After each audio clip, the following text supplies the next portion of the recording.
Perhaps we need some outside universal threat to make us recognize this common bound. I occasionally think how quickly our differences worldwide would vanish if we were facing an alien threat from outside this world.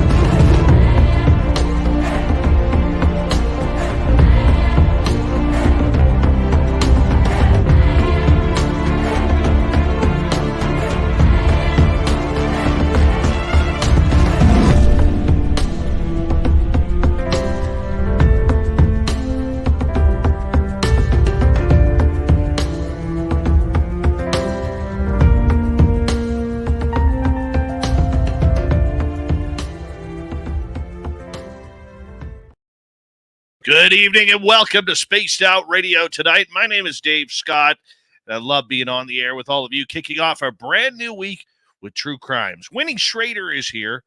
Yeah, she's going to get into her new podcast on True Crime here coming up. We're going to have a great show with Winnie tonight.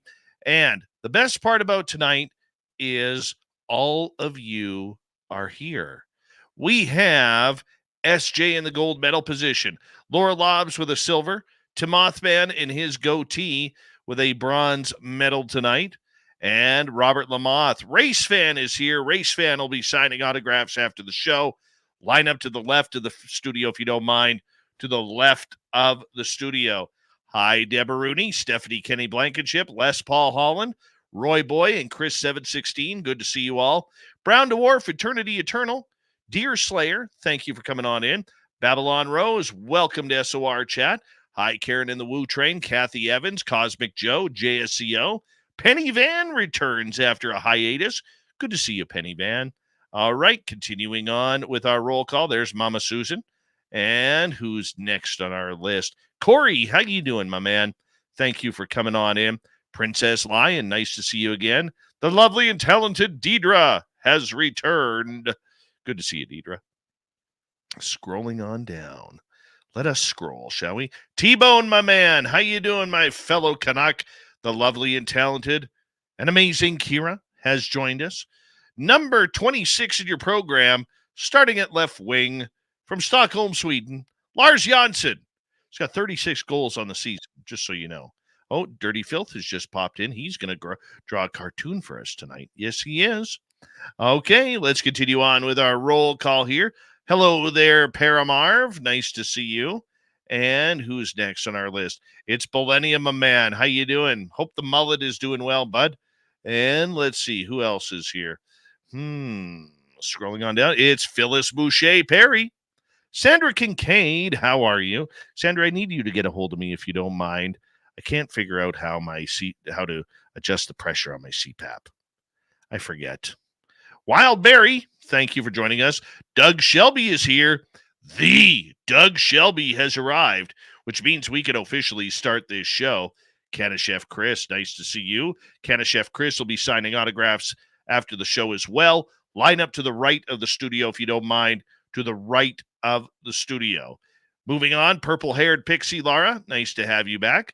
And who's next on our list here? Scrolling on down. And we have Flat Six. Nice to see you. Ginger Turtle, thanks for coming on in. And let's see. Tokeland. Hey, Tokeland, you're early. Wow. Christine Lynn, thanks for joining us. Michael Fontaine, nice to see you. Hi, Paula Fost. Skip to Malou and Operation Shutdown. Nice to see you both. Sandy B, nice to have you here. Hi, Susan Alloway. And who's next on our list here? Philip Blair. He loves a good true crime story. Algaray over on Twitch. Thank you for joining us. Hi, Phil the Stalker. Android, Two Heads. Good to see you all. And Candy Wolf. Thank you for joining us. Gorgeous Larry. Nice to see you. And Vanessa, Puck Elf. Good to see you both. Hi, Philip Backanuts. And Dutch Hank. Always a pleasure. Mike Rivers. Thanks for coming on in. And who's next? Magnus Vermagnuson. He'll bench press 700 pounds without even squinting. Maureen Green, nice to see you. And Pixie Lara, thank you for kicking off the super chat tonight. Very much appreciate you kicking things off. It's a great way to support what we do on this show. Let's get the radio side started. Evan Walters, your absence has pissed me off, but I'm glad you're here. And welcome to the radio and podcast side of Spaced Out Radio tonight. My name is Dave Scott. Thank you so much for tuning us in. True Crime tonight. Winnie Schrader is going to be our guest. We're going to talk about some weird, true stories. Bill WD-40 is in the house. He is currently lubing us up for tonight's show because you always want to go into the show nice and smooth. You don't like that rigidness. Yeah, he's going to make it wet all over. Yes, he is. Scrolling on down. Hi, Nina Williams. How you doing? And who's next? Mike Crow. Welcome to SOR Chat. Continuing on. And do me a favor, everybody. Throw those horns up. Let's rock.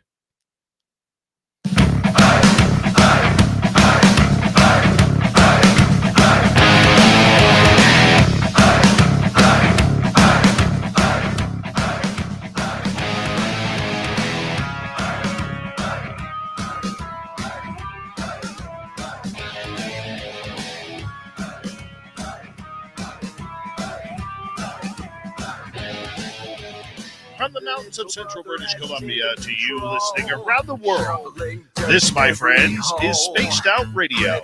I am your host, Dave Scott, sitting in the captain's chair of SOR headquarters. We welcome you to tonight's show on our terrestrial affiliates around North America, digitally on Odyssey Radio, TalkStream Live, and KPNL. All of our archives are free. Join us at youtube.com/Spaced Out Radio. Do us the favor, hit that subscribe button. You can follow us on Twitter at Spaced Out Radio, Instagram at Spaced Out Radio Show, and on Patreon in the Space Travelers Club. Our website, spacedoutradio.com. We have a plethora of features for you. Rock out to Bumblefoot, read the news wire, check out our swag as well. Tonight's show is brought to you by Chive Charities. Help make the world 10% happier by visiting Chive Charities today. You can find them on our website. We got a great show for you tonight as we get into some true crime. Now, it's not our normal woo of paranormal, supernatural, and UFOs. Sometimes we like to get into the real stuff going on. The stuff that everybody has their time of scratching their head and making their eyes shift. Like, really? Really, that happened? Winnie Schrader will be our guest here. She's from a podcast called Mysteries, Mayhem, and Merlot. Oh, she likes her wine, I guess. We're going to get into that very quickly here. Then in hour number 3, Steve Stockton from Among the Missing kicks things off. UFO Court with Courtney Marcassani happens right after that. All right, let's get right to it tonight. Winnie Schrader has been a lifelong true crime buff, even at a young age. She was fascinated by forensics, investigating, and the justice system. But it wasn't until Winnie became a victim of crime, of domestic abuse, that gave her a true understanding of what being the victim of a crime was and the desperate need for justice. Winnie wanted to bring a new element to Paranormal 60s Network. There was no other choice but true crime. Winnie Schrader, of course, the wife of longtime paranormal talk show host and great friend of Spaced Out Radio, Dave Schrader. And Winnie, we're always glad to have a conversation with you. So thank you so much for being on Spaced Out Radio tonight. How are you? I'm good. Thank you so much for having me. I'm happy to be here. I'm excited.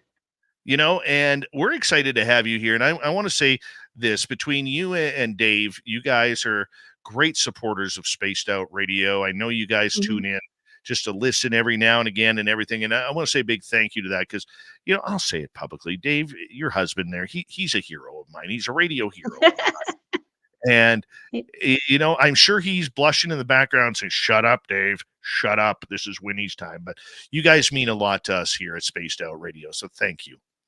Oh, we love supporting, good paranormal or just out of the box kind of stuff, not the normal, news you get, drilled into your head every day. It's the stuff that people wonder about. And, having a voice out there, I think it's good. And I always support that kind of stuff. So you do a great job. And we're a fan of SOR and your fans as well. So, Well, thank you.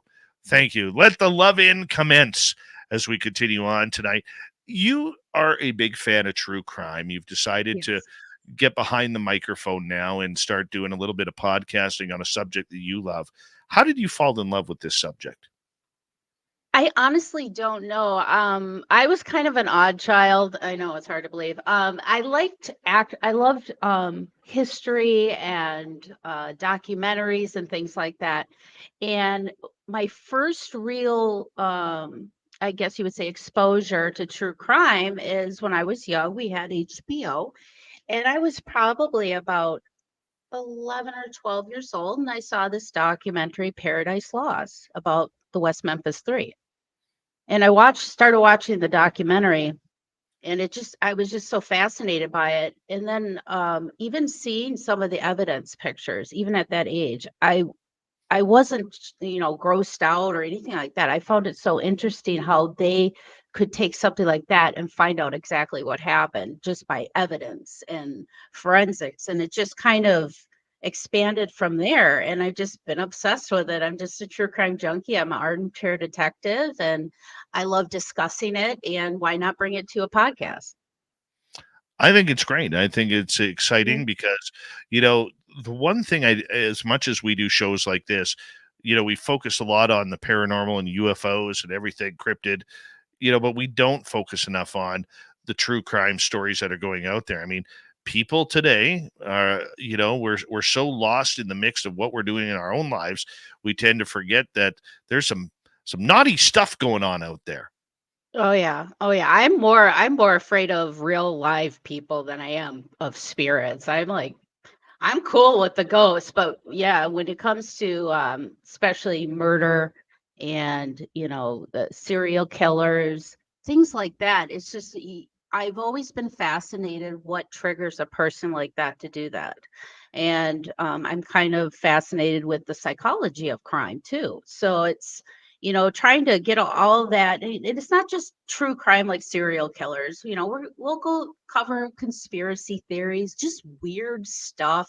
Maybe even some UFO stuff. I mean, you never know what I might bring up, but it's just one of those things that it just everybody talks about. Everybody's fascinated with crime. Look how people were so engaged during the O.J. Simpson trial. That was one of the high. I think it reigns one of the highest rated daytime TV programming or something like that.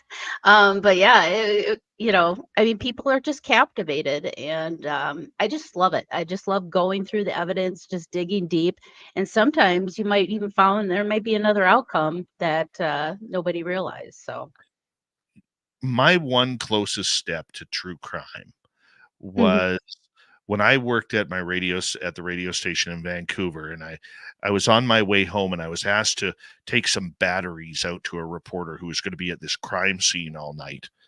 And mhm, I was like, whoa, like what's going on? There were rumblings going on in our newsroom.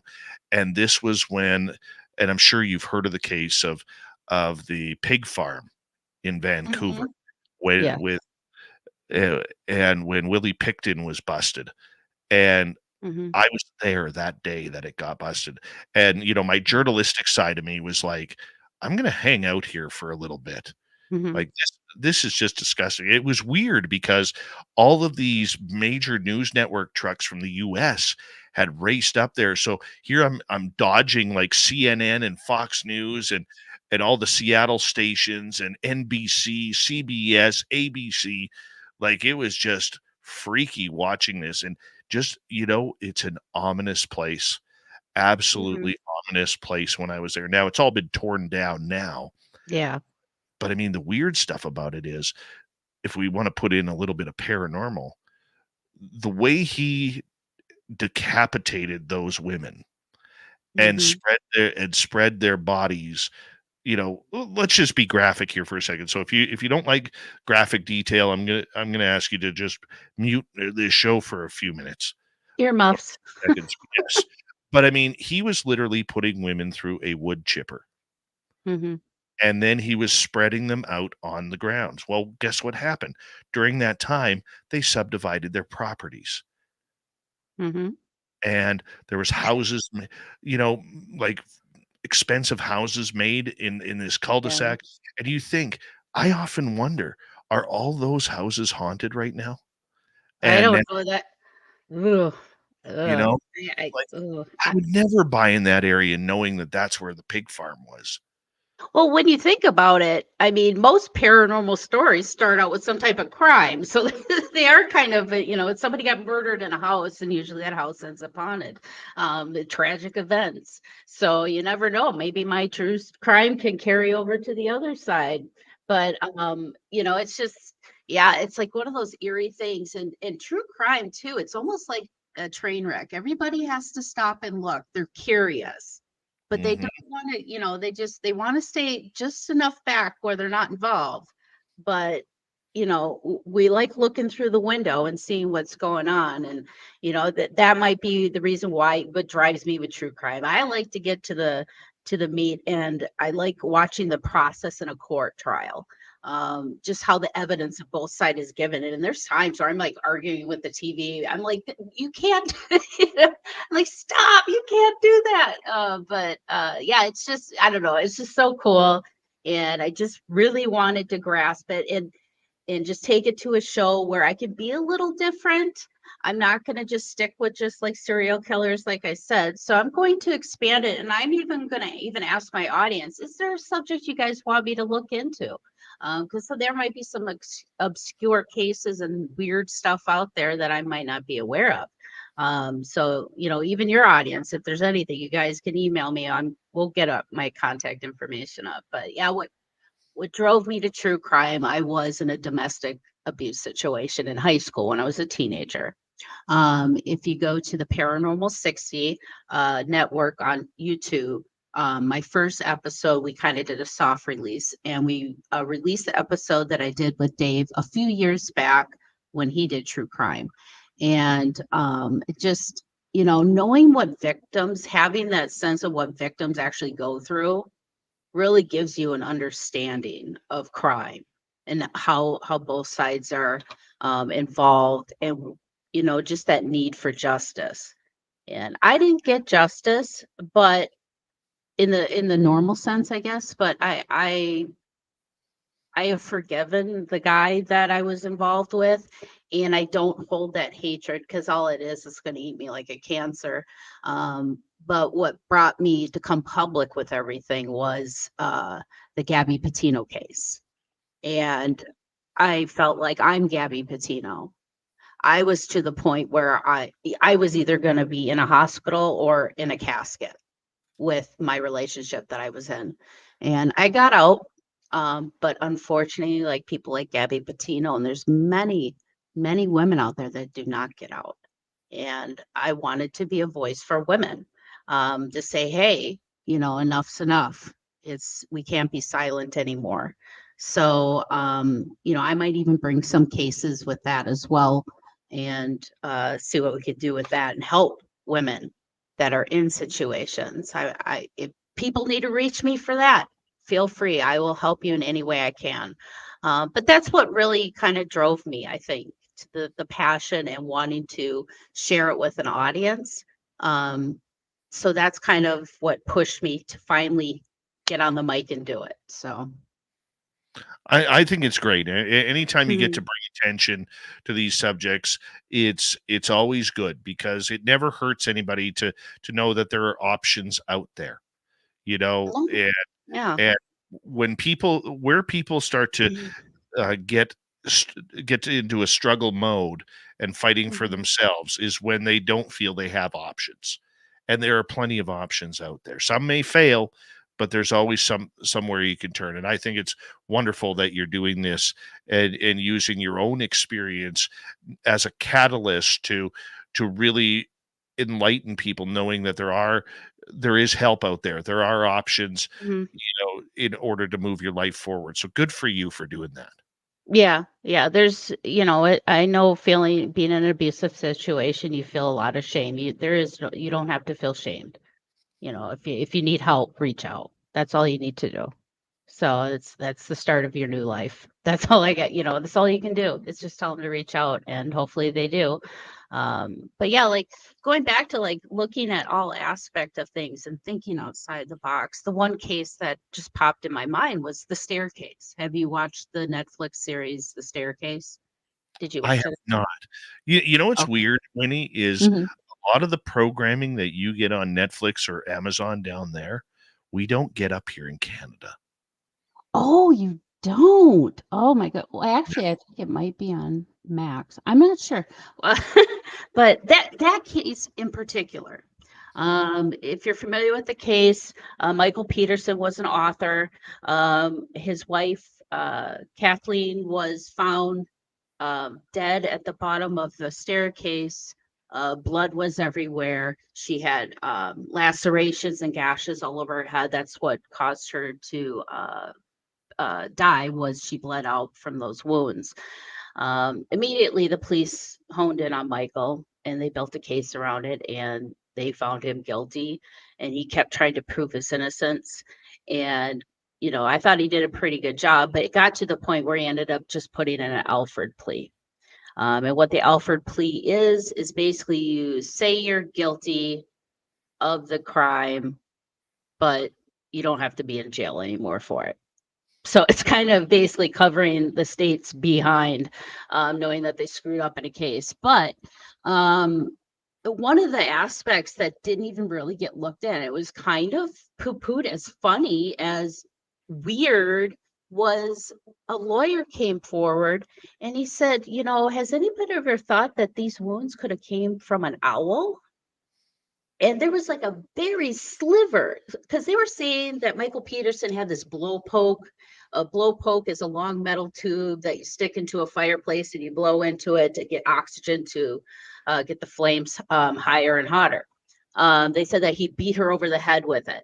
You know, they said that she slipped and fell and bumped her head and caused the lacerations. That's what Michael said. Well, there was a theory was that she did talk about wanting to put Christmas decorations out on their front lawn, which they lived in North Carolina at the time. So the winters are mild there. So she went outside. It was like 1 o'clock in the morning. She went to go put a decoration out there, and they think that's maybe when the owl attacked her.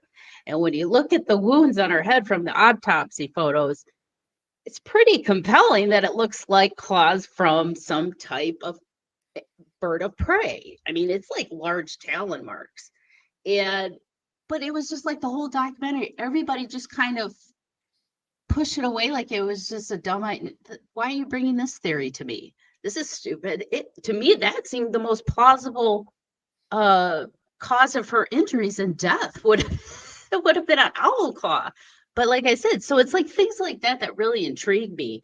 But the one case that I did come up, but my first episode, I decided to bite off a big chunk and take on Boeing. Uh, Right. so Don't yeah, start light or anything. Just, get right into the fire and make yourself controversial there. yeah. Well, it really tugged at my heartstrings as a mother because my 19-year-old son is on his way to become a commercial airline pilot. And knowing that the airline manufacturers are so negligent and putting so many people at risk is beyond me. And the stuff that I was getting, digging deeper and deeper and deeper, I was floored by the stuff I was seeing that was coming out of Boeing.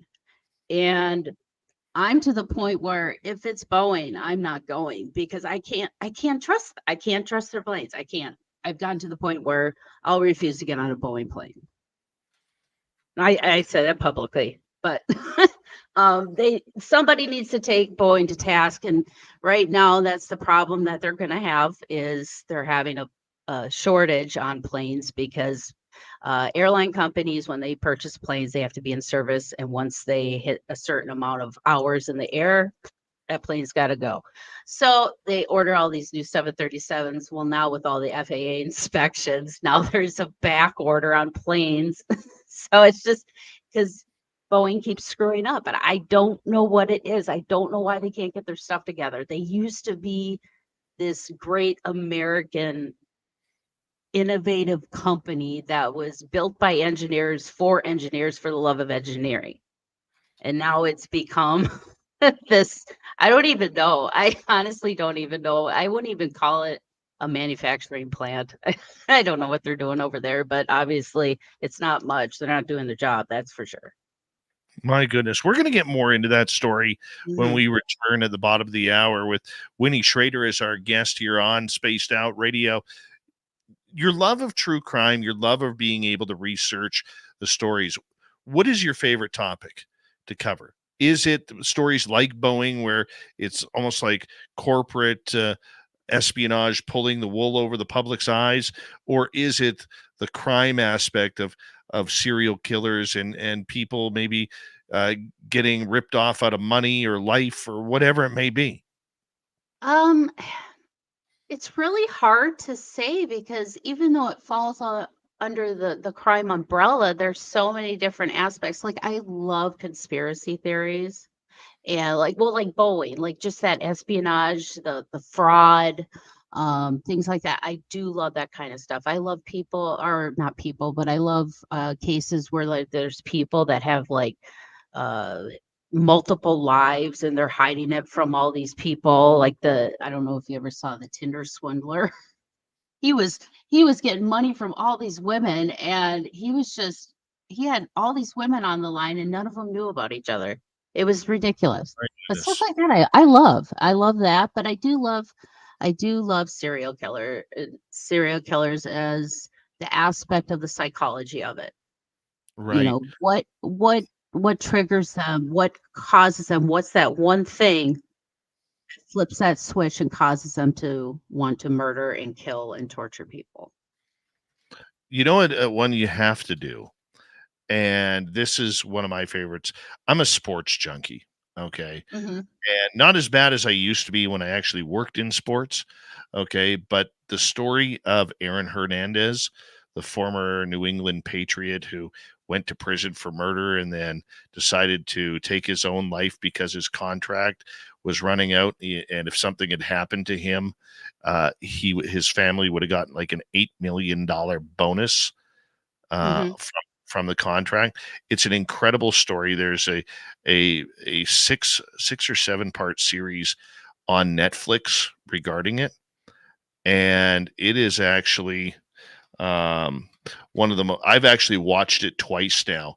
And there's even more evidence when they've done this story on recently, a documentary on the New England Patriots dynasty, and they brought up Aaron Hernandez and all of that, and just how Hmm. weird he was acting in the locker room. You know, like he really wanted to live this gangster life kind of style, and Hmm. and he couldn't separate it from on the field and off the field, and it was just very, very weird and strange, very Yeah. weird and strange. Hmm. And it led to one murder that he was charged for, one attempted murder, and two other murders that they knew that he committed, but that he somehow got off on those charges. Hmm. Yeah, Mm. Well, and I'm this yeah. and this actually came days after he signed a 5-year, $40 million contract with the Patriots. So literally, he threw away 40 million bucks because somebody disrespected him. Yeah, I know. It's like, where's the logic in that? Where's that little guy on your shoulder saying, "Don't do that"? Oh It's like, you just don't. It's strange. It's strange, and it seems like it's becoming more prevalent with people that they're just losing their cool over the smallest things or something. I don't know. Winnie, I'm going to get you to hold on right there because hard to Okay. believe we're already through the first half hour of this show. Winnie Schrader is here tonight on Spaced Out Radio. We're talking true crime. She's got a new podcast out. We'll tell you about when we return on the show. And It's going to be exciting. We're going to get right into this controversy with Boeing. What's going on there? Should we trust flying with Boeing? We'll find out on Spaced Out Radio when we return.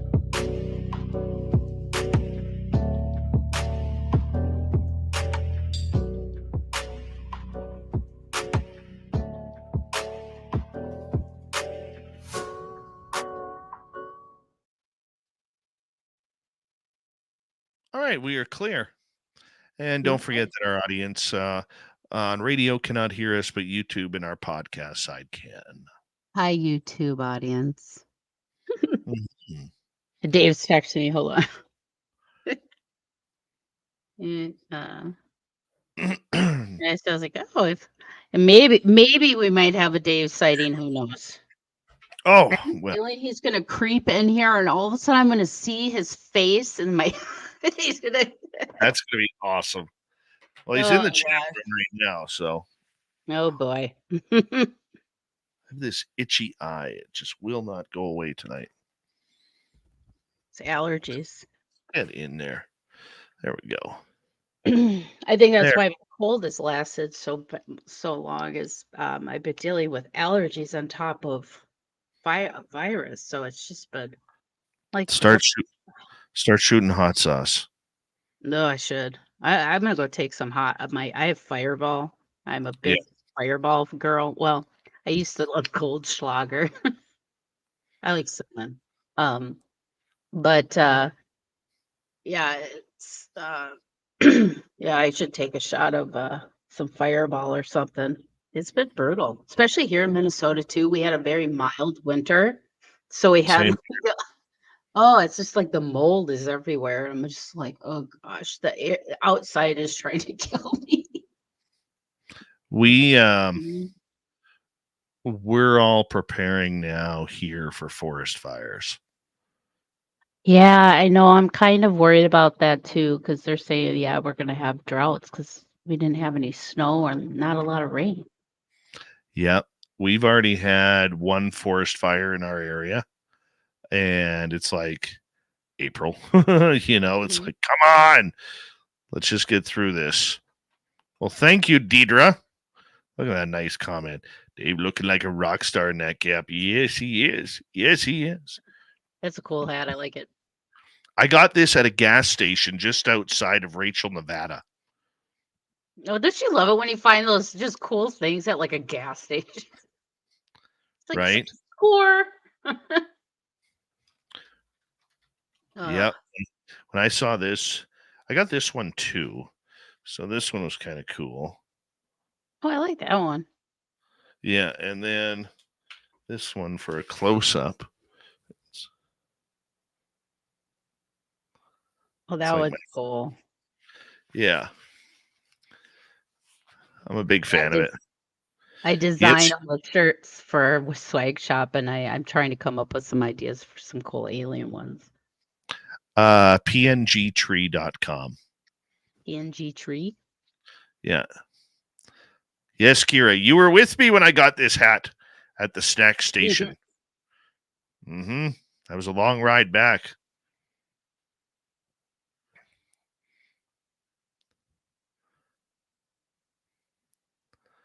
That was a lot of fun. 6 of us piled into a Toyota 4Runner or something like that, and I had to sit in the far back for most of the trip. Yeah, my legs were so cramped. Yeah, it was worth it though. Yeah, those 4Runners, they're not that big, are they? That's why I was in the back. Yeah, they're just like a mid-size. Yeah. SUV. I'm laying on an AR-15 and I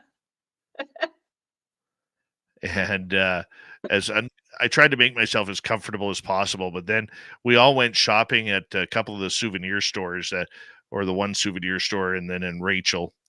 And so that limited my room even more. And then finally we got back to the gas station when I bought this hat, and I said, I can't do it anymore. I cannot sit back there anymore. Like my legs were so sore. So I'm like, screw you guys. I'm taking the passenger seat. And then I fell asleep. Yeah. Everybody heard me snoring. Yeah. Oh, geez, he's doing it.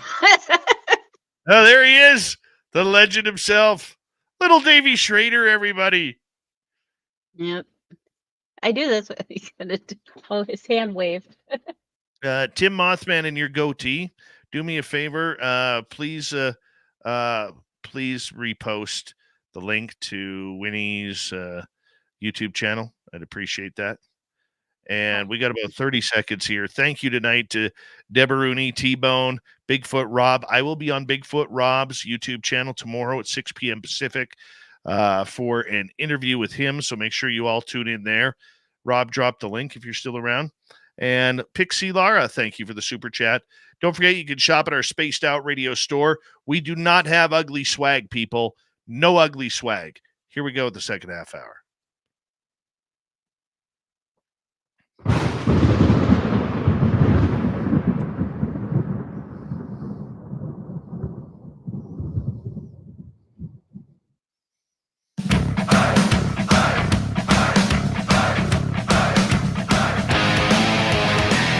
Here we go with the second half hour of Spaced Out Radio tonight.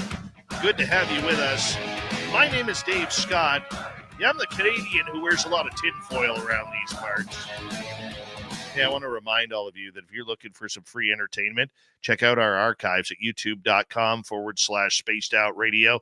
Do me the favor, hit that subscribe button. We are on every major podcast network as well. Our website, spacedoutradio.com. We have a plethora of features for you. Rock out to Bumblefoot, read the Newswire, check out our swag.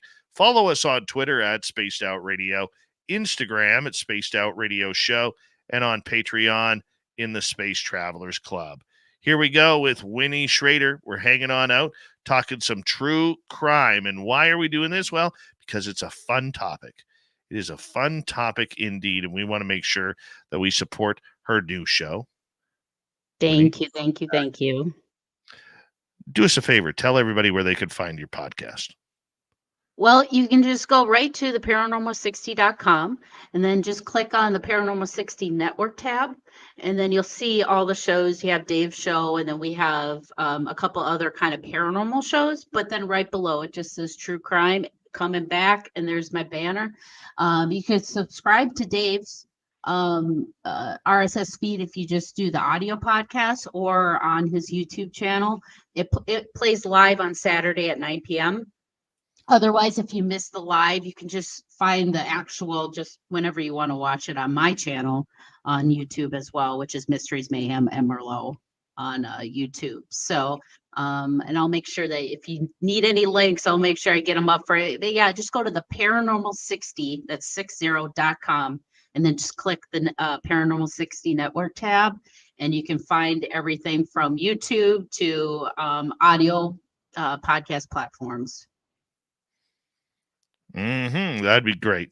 I think everybody should go listen. I'm going to be listening. Now, you just dropped your first episode, which is great, and it's on the aircraft company Boeing. Now, for people who've been following this in the news, Boeing has been in a lot of trouble because for some reason, lately, over the past number of months especially, their planes have been falling apart. Doors have been flying off. Engine compartments have been flying off. The metal around the engines has been tearing off on takeoffs. I mean, this is getting really ugly, and it's starting to worry a lot of people. What made you choose this subject as podcast number 1? Like I said before the break, it being a mom of a son who is becoming a commercial airline pilot, I felt a kind of a duty to say, hey, these pilots are knowing what's going on, because before the whole meltdown of Boeing, pilots, everybody kind of supported Boeing. They weren't until the whole MCAS system. That's what kind of made pilots not trust Boeing anymore, which is kind of sad. But being a mom of a son who's going to become a pilot, I just felt it was a duty of mine to get this in front of the public. Now, a lot of people see the news of something falling off a plane, but do they go into it further? why are these parts falling out? What's happening? Where did this start? What went wrong? And when I was doing a lot of my research and everything, the stuff that I was finding out about Boeing and their downfall was pretty alarming. Um, the whole issue started back even in 1997 when they merged with McDonnell Douglas. Now, McDonnell Douglas, they were kind of a tandem with Lockheed. They did a lot of military contracts building planes, but they were the ones that built the DC-10s and the DC-9s. The ones you always saw crashing back in the 70s and 80s. And they kind of just, they got absorbed by Boeing. That's when things kind of started turning. A culture changed at Boeing, because Boeing was a culture of, safety, innovation, and just engineering. And it turned into kind of this just kind of factory manufacturer line, just get it on down the line. And when they merged with McDonnell Douglas was a very profit driven company, and they basically took over the boardroom at Boeing, and the culture changed, and it got to the point where they just wanted to get the planes together and out the door, get them sold as fast as they can make them. And, that started a downfall of the engineering practices. And then, the Lion Air Flight 610 that crashed October 29th of 2018. That started what now we're seeing, what, FAA is starting to really hone in on Boeing and the regulations and making sure they have inspections done properly. And, it's obviously there are a lot of things that fall through the cracks, but, the MCAS system, I don't know if your audience is familiar with it, but basically what happened was they put this system on a plane that would cause the horizontal stabilizer to move on its own without the pilot even, putting any type of commands or anything. And the pilots were unaware that these were even on, this system was on the plane. And basically it malfunctioned because they have on the fuselage, they have these two sensors. They're called AOA sensors, or angle of attack. Angle of attack is when the plane is pitched. Well, if it's pitched too high, that's when you get a stall alert. Well, the MCAS system thought that the planes were like this. So what it did is it adjusted the horizontal stabilizer to level out the plane and bring the nose down. Well, the plane was actually like this. So then it was bringing the nose down like this. Now, first Boeing decided to, blame the pilots, lack of training. But Boeing, nobody knew about the system, and they couldn't figure out why the horizontal stabilizer, why was the pilot fighting? So it was just like one of these things, like, okay, well, they did more investigation. They found out it was this MCAS system, but, he didn't follow proper protocol. And then the pilots were like, what's MCAS? Like, seriously, pilots had no idea what it was. And Boeing said, and I quote, they felt they didn't need to tell the pilots with unnecessary information because they didn't want to overwhelm their workload. Yeah. So hold on a second. Overwhelm their workload. Their job is to make sure that their 200 plus passengers on an aircraft are getting there to their destination safely. That's their only worry. I've talked to numerous pilots. I have friends who are pilots in the airlines, and that's their job. I know. And actually the meeting that the Pilots Association had with Boeing, the pilots recorded that meeting. And that's when Boeing told them flat out, we didn't want to overwhelm you. And the pilots were telling them, hey, we decide what overwhelms us. We deserve to know what's on our planes. And that's the truth. They deserve to know what every function on that plane should do. And for Boeing to cover that up and to hide it, and the reason why they hid it was because they want to market the 737 MAX 8 as basically an updated model that needed no flight simulation training. Now, that was huge because flight simulation training is highly expensive, not only for Boeing, but it's also expensive for the airlines to get a pilot out of this sky, put them in a simulator for a week, and not have them fly. So when airliners say, "Oh, I don't have to pay for flight training for simulations for these pilots to fly this plane, I'll order 50 of them right now." And that's basically what happened. And these pilots had no idea it was on the plane. And then, of course, Boeing came up with a procedure that if you were to have an MCAS system, this is how you counteract it. And they said that they were going to get a software update within 6 weeks. Well, 5 months later, there's been no software update. And that's when Ethiopian Air Flight 302 crashed. And 100 and I believe 67 people perished on that one. And it was like 189 on the Lion Air. So over 367 people have perished now at the hands of Boeing. And they still won't say that they were at fault or they were hiding anything. They just kept referring that it was, pilot error, that they didn't respond with the proper protocol. That is crazy. Yes, But it just goes to show, though, that a lot of these companies out there, whether it's Boeing or McDonald's or anybody, it's about profit now. It has nothing to do with quality anymore. mhm. And, I'm no expert on that. I'm not going to base myself at being an expert. But I mean, when we go flying, when I fly I'll be flying in 2 weeks to Nebraska. And I want to know that, that I'm safe. Yeah, I know. Go ahead. I mean, well, I look at it as you have the right as a consumer to purchase a plane ticket, to have the expectation to get to your destination in one piece. There's always that risk of flying, but when it's somebody else's negligence, that's where that gray area, that line starts getting crossed to say, hey, what do we got to do about this so nobody gets hurt? It's just, the more I dug into Boeing, just seeing that corporate greed and not knowing what they were actually doing was killing people because they wanted to hide something.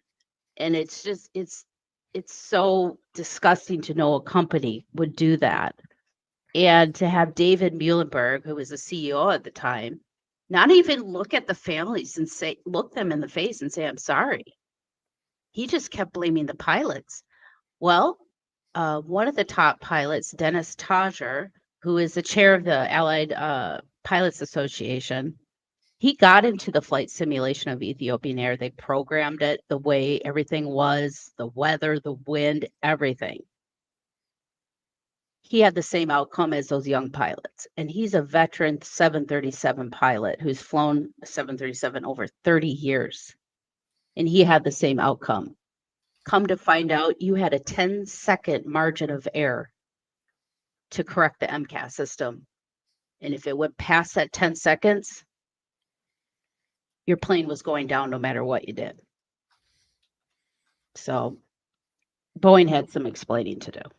So going deeper and deeper and deeper, come to find out that Congress gave the FAA authority to hire Boeing inspectors to do inspections on their own planes because the FAA didn't have enough employees to cover it. So they just had Boeing employees do their own inspections. Now, I was in the mortgage business. I wasn't allowed to talk to home inspectors because that's illegal. I could sway them. I wasn't even allowed to contact them in any way. But they're having people inspect their own planes and passing them with a thumbs up. That's a huge problem. And Congress, they're at fault for that too. Yeah, that sounds a little devious. Mhm. When you're putting it together like this, it really does sound a little devious that there is more to the story. And how when you were learning about this, I mean, how deep does this go? Does this go straight to the shareholders? Does it go straight to the people making the planes, or are they being told, has anybody come out and said, hey, we're not making these aircraft as safe as we had prior? It's funny that you mentioned that because since my podcast came out this last Saturday, I've had people reach out to me saying that they worked at Boeing and they quit because of this issue. They didn't feel right. They didn't want blood on their hands because they knew stuff was getting pushed through Boeing that should not be going on a runway or in the air. And a lot of people, if you brought up any issues, if you were a supervisor, if you brought up an issue, a safety concern or anything, you were chastised for it. Some people lost their jobs for bringing it up, saying, hey, I'm going to go to the proper people here. This is not right. And they got canned. Now you had John Barnett, who was one of the very vocal whistleblowers who worked for Boeing for many years, who was just recently found deceased with a self-inflicted gunshot wound, allegedly, to his head in the hotel parking lot where he was staying because he was giving depositions against Boeing. And that's how the cops were called, because he failed to report for his deposition. Yes. I mean, he was just 62 years old as well. I mean, Yeah, and his, and the way I look at it, I'm like, hey, if obviously him being a whistleblower, this is very important to him because he wants to get the word out. He wants to have Boeing accountable for their actions. That's why he's giving these depositions. Why would he take himself out before it was done? yeah, that makes no sense That's at just all. me. That's just me. That's just me. But it's just thinking logically. Boeing, this Boeing thing goes real deep. I mean, we're talking to into politicians, the president, Barack Obama, Hillary Clinton. They were big contributors to Boeing, friends, I guess you would say. But yeah, it went deep, and it's just sad that something that is so preventable. All they had to do was just say, yeah, we have this new system on the plane. We're gonna have to give you training. That's all they had to do. That's all they had to do. So the pilots knew what to do in case they had this erroneous runaway stabilizer. That's what they called it. And I couldn't imagine being a pilot flying a 737 with 189 passengers and fighting with my plane and not knowing why it's fighting back. That that to me is just a gross negligence and misjustice, and I think Boeing needs to be accountable for more than just a financial hit, in my opinion.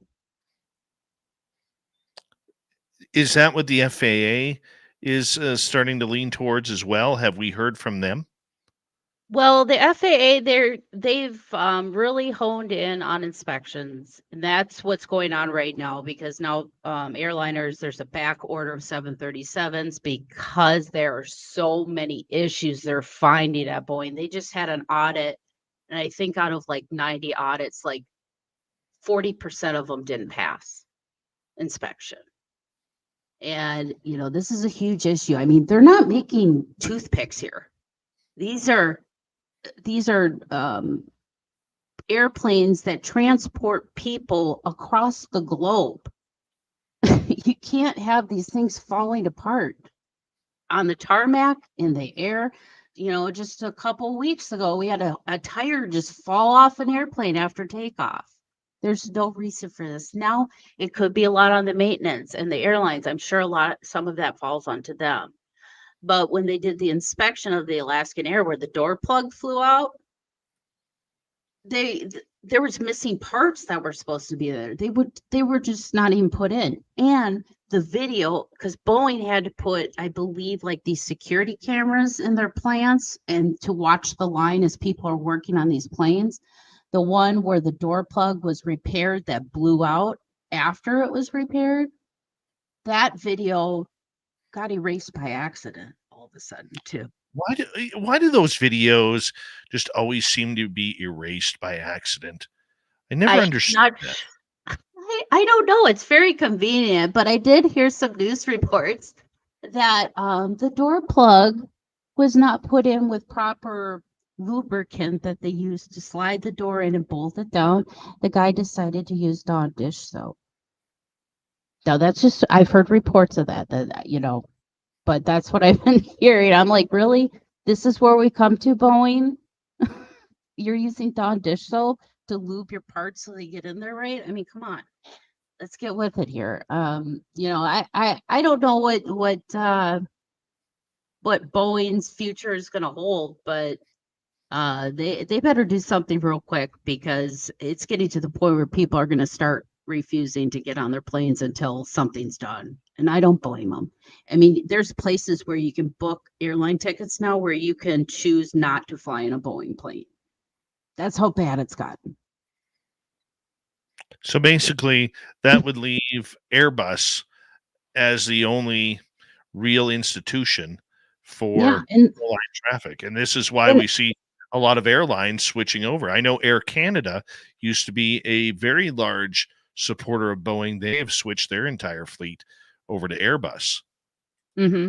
Yeah, and you're probably going to see a lot more of that going forward until if Boeing can get their stuff together. But like the whole 737 MAX 8.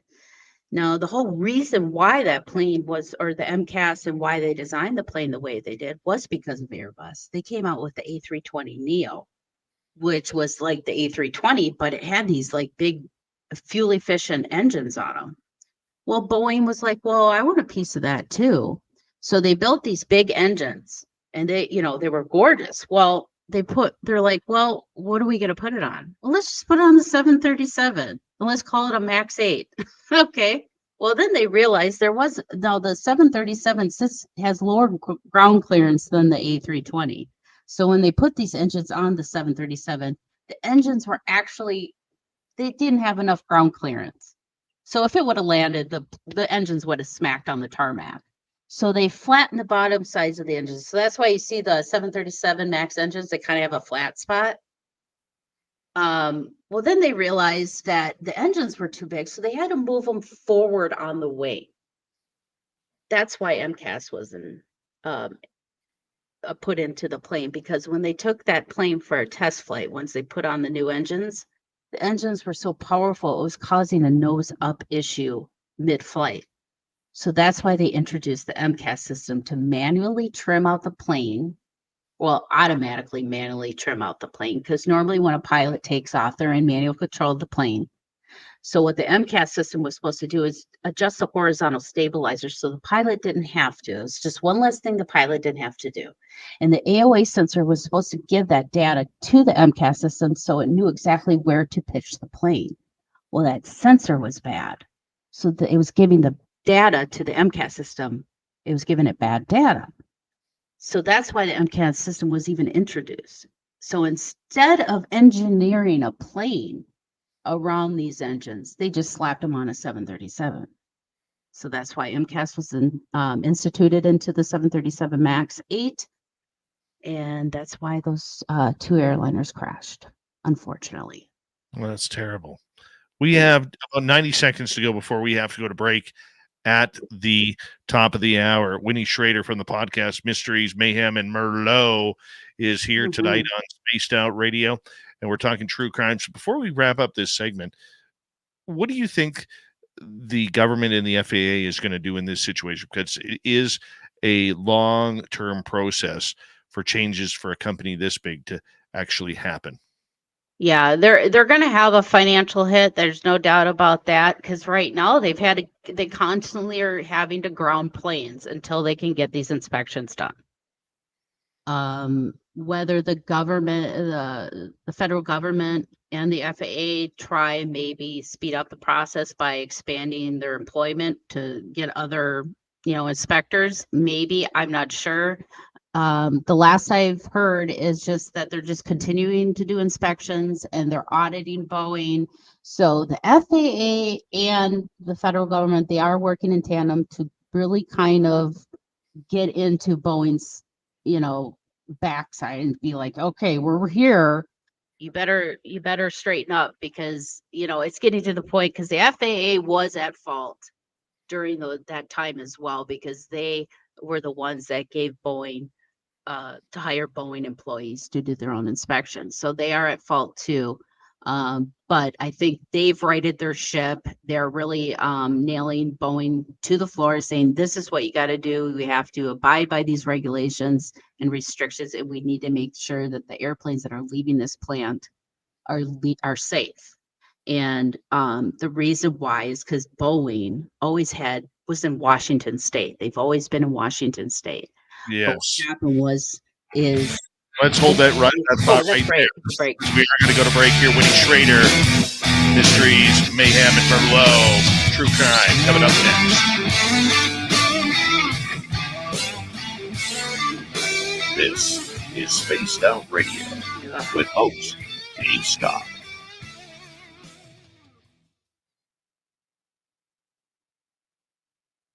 All right, we are clear. We got about 5.5 minutes, Winnie. We're going to turn things over to Dirty Filth here. That's cute. I love it. He's looking at the Eclipse. Hi, Yeah. Dirty Filth. Hi, Dave. Hi, Winnie. Hi. I People wish are we could have seen the Eclipse here. I'll be right back, guys. I'll Everybody's see you in the gone. picture. Oh, hold on a sec here. Let me just straighten it out a little bit. There we are. Yeah, it was Yeah. cloudy and overcast today here in Minnesota. There was we didn't get to see the eclipse, unfortunately. I just go look at all that stuff on the internet. It's way better. I know. I live in Alberta. It's usually cloudy. Anytime there's an eclipse or full Mhm. moon or something, it's always cloudy. Pretty much without Yeah. fail. It could be like 100 clear days in a row. Like, oh, Yep, that Wow. one what? day We have a there's nice an full eclipse. moon today? Nope. Tons of cloud. Not happening. I know. My son went to school and he's like, I hope the clouds part. And I'm like, what do you think this is, Moses? I said, it's just a solar eclipse, but the last solar eclipse we had, I took my boys to our local zoo here, and they had like this kangaroo trail where they had all these baby kangaroos. And we were walking the trail, and the animals were all like sleeping during the solar eclipse, because they were all confused. They were just like, Weird. I don't know what time of day it is. I think it's time to sleep. So like they were all sleeping, thinking it was nighttime. So you basically got the Jurassic Park treatment. Yeah, All the animals weren't much. around.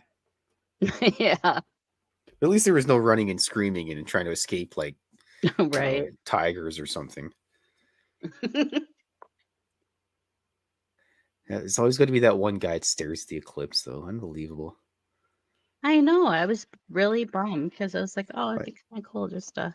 I used to do the old Did you ever do the hole in the paper? And then when you're a kid in science class and you'd hold it up with the eclipse and it would show the eclipse shadow on the wall behind it. Yeah, we did that in the elementary school way back in the day. Mhm. Elementary, possibly junior high as well. And then high school was fairly blurry, so I can't really speak for that.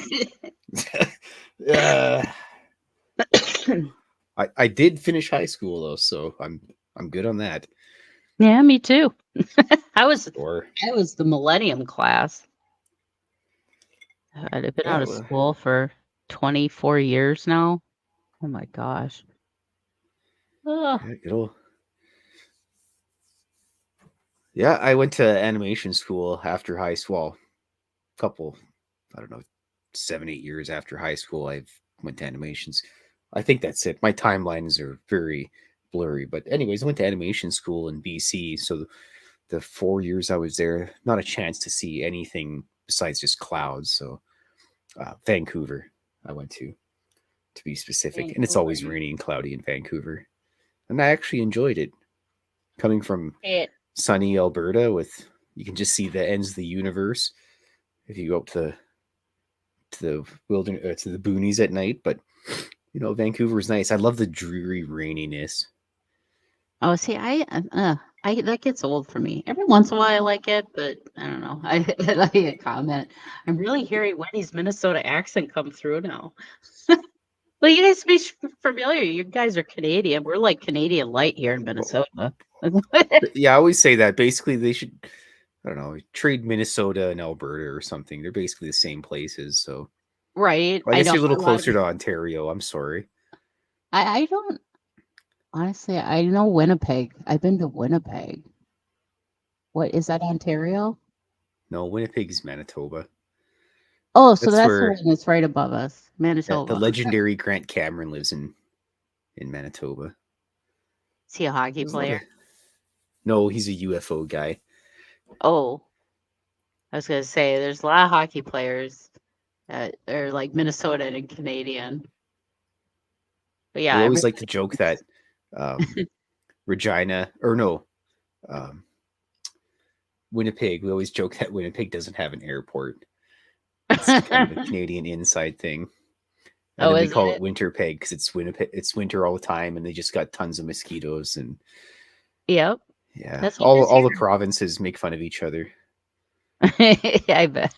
Well, yeah, it's probably kind of like how Minnesota and Wisconsin Yeah, is carried down to us, our neighbors. Although you never really hear about North or South Dakota. They're just kind of there. one of my best pals lives in Fargo. Oh, really? Yeah, we Yeah, had a lot of I think Minnesotans. she's actually probably just an actual cat that can type on the computer. She's a cat. But But But yeah, a lot of Dave Minnesotans go there. mentioned Nebraska, so I just got to say go Huskers. Go Huskers. That's my team. Going down to look for big-footed corn. That's it. There's lots of deer there too, Dave. Yeah, and bass fishing. Oh, Okay, bass have a good fishing. night, everybody. Thanks, buddy. Have a good night there, buddy. That's our dirty filth, everybody. It's our dirty filth. We love him around here. Mhm. And hopefully he'll be back tomorrow night for another crazy cartoon. And we have about 25 seconds left. Big thank you tonight to Ukrainian Anita, Pixie Lara, Bigfoot Rob, T-Bone, Deborah Rooney, and Super Dave for the super chats tonight. Very much appreciate the love and support for SOR. Don't forget, you can shop at our Spaced Out Radio store. We do not have ugly swag, people. No ugly swag. So make sure you check it on out at our store today. And here we go with this second hour.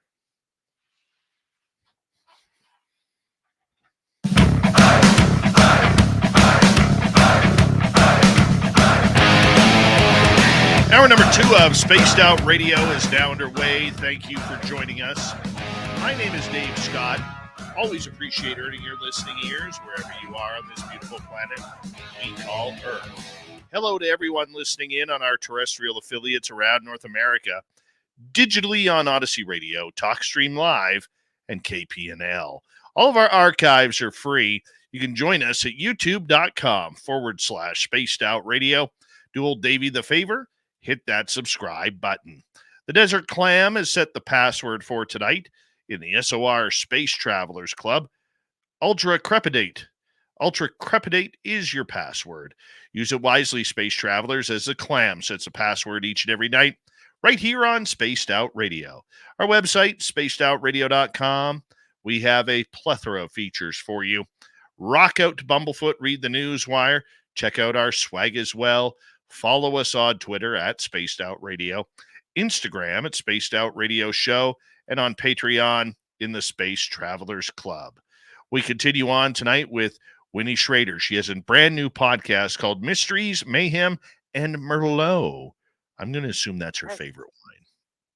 Yes, I do have a glass of wine during my podcasts. Cool. The guests can too. And just kind of sit back and just talk like you would with a friend talking about, ooh, did you see that true crime documentary? That's kind of the feel I like to get when with my show, and I hope the audience likes the kind of the vibe I have with it. And I'm just excited to see how this can grow. I'm excited for you as well. And we encourage all of our listeners to head on over to YouTube and type in Mysteries, Mayhem, and Merlot and hit subscribe, ring that bell, as well as on Paranormal 60. That always works well as well. We're going to kind of take a little bit of a turn here. This is going to combine not only serial killers, a famous serial killer, but also a conspiracy theorist, or a conspiracy theory, pardon me. And it involves Jeffrey Dahmer. Yes. Yeah. Now, Uh, you know what? Sure. I saw that Jeffrey Dahmer documentary. That was one of the strangest things I've ever seen in my life. And Yeah, it actually made me feel physically uncomfortable. oh yeah, absolutely. Ugh. Absolutely. But let's get into that because I believe he was convicted of killing 16 men and boys for his Mhm. own sexual bloodlust, which is Yeah. grotesque at its best. And now you found out some information that could tie him to another famous murder case. Yes. Well, an author came forward. He has written a book. He believes the Adam Walsh case. Everybody's familiar with John Walsh, who hosts America's Most Wanted. Well, his son was kidnapped and murdered by decapitation. I don't believe they ever found his body. The only part of his body they recovered was his head, unfortunately. But now, the guy that they pinned the crime on was Otis Toole. Now, Otis Toole was this crazy. I mean, he murdered. I mean, he's just nuts. But he confessed to the killing of Adam Walsh. But then his confession went backwards, and then he started confessing to crimes that he didn't commit, and then pinning crimes on people that didn't commit that he did that he knows they're in jail for. This guy was he wasn't all there, but the cops just honed on him. He did it. Enough said. Without really digging into the evidence. Come to find out, the police department of Hollywood, Florida, didn't interview eyewitnesses to the kidnapping of Adam Walsh. But there has been evidence by eyewitnesses and alike that Jeffrey Dahmer was at that mall that day. And they saw him there. And that he possibly was the one that kidnapped Adam and murdered him and beheaded him before he went back to Wisconsin and Milwaukee, where he continued, obviously, that devious behavior of finding young men, assaulting them, and murdering them and consuming them. I get he cannibalized his victims. So, but yeah, there is this guy has evidence, he has eyewitnesses that state that Jeffrey Dahmer was at that mall that day in Hollywood, Florida, and they saw his vehicle there at the area where Adam was taken from I believe it was a Sears Roebuck store. His mom was with him. She was looking at something. She turned around. Her son was gone. And tragic. Whoever murdered that young little boy, it was just tragic. And having Otis Toole in jail probably wasn't a bad thing, but it's like where you can't just say, he's in jail for something else, so it's okay. You really need to make sure that the justice system is applied properly to the proper person. You can't, sit there and be put in jail for a crime you didn't commit, where a person, luckily Jeffrey Dahmer wasn't, but he was out there walking. Now, if the Hollywood Police Department would have looked into further and interviewed eyewitnesses and possibly got some information that this man named Jeffrey Dahmer was in the area, he could have been caught then, which would have prevented everything that happened in Milwaukee. So those are the kind of cases that I like to talk about, how they tie into other things. What could have happened then could have prevented what happened in the future. So it's a very interesting case. I can't wait to interview I'm interviewing Willis Morgan is his name, and he wrote a book called I believe it's called Frustrated Witness, and his website is frustratedwitness.com. But I will be having that aired this Saturday at 9 p.m. on the Paranormal 60 network. And I hope you guys would love to come along with this ride, because I have a feeling it's going to be fun. It's going to be one hell of a roller coaster, that's for sure. Now, the fact that Dahmer was in Hollywood, Florida at that exact same time, I mean, we're going back 30 years here. How could a witness just come forward and say, I remember seeing him at the mall? To me, that sounds...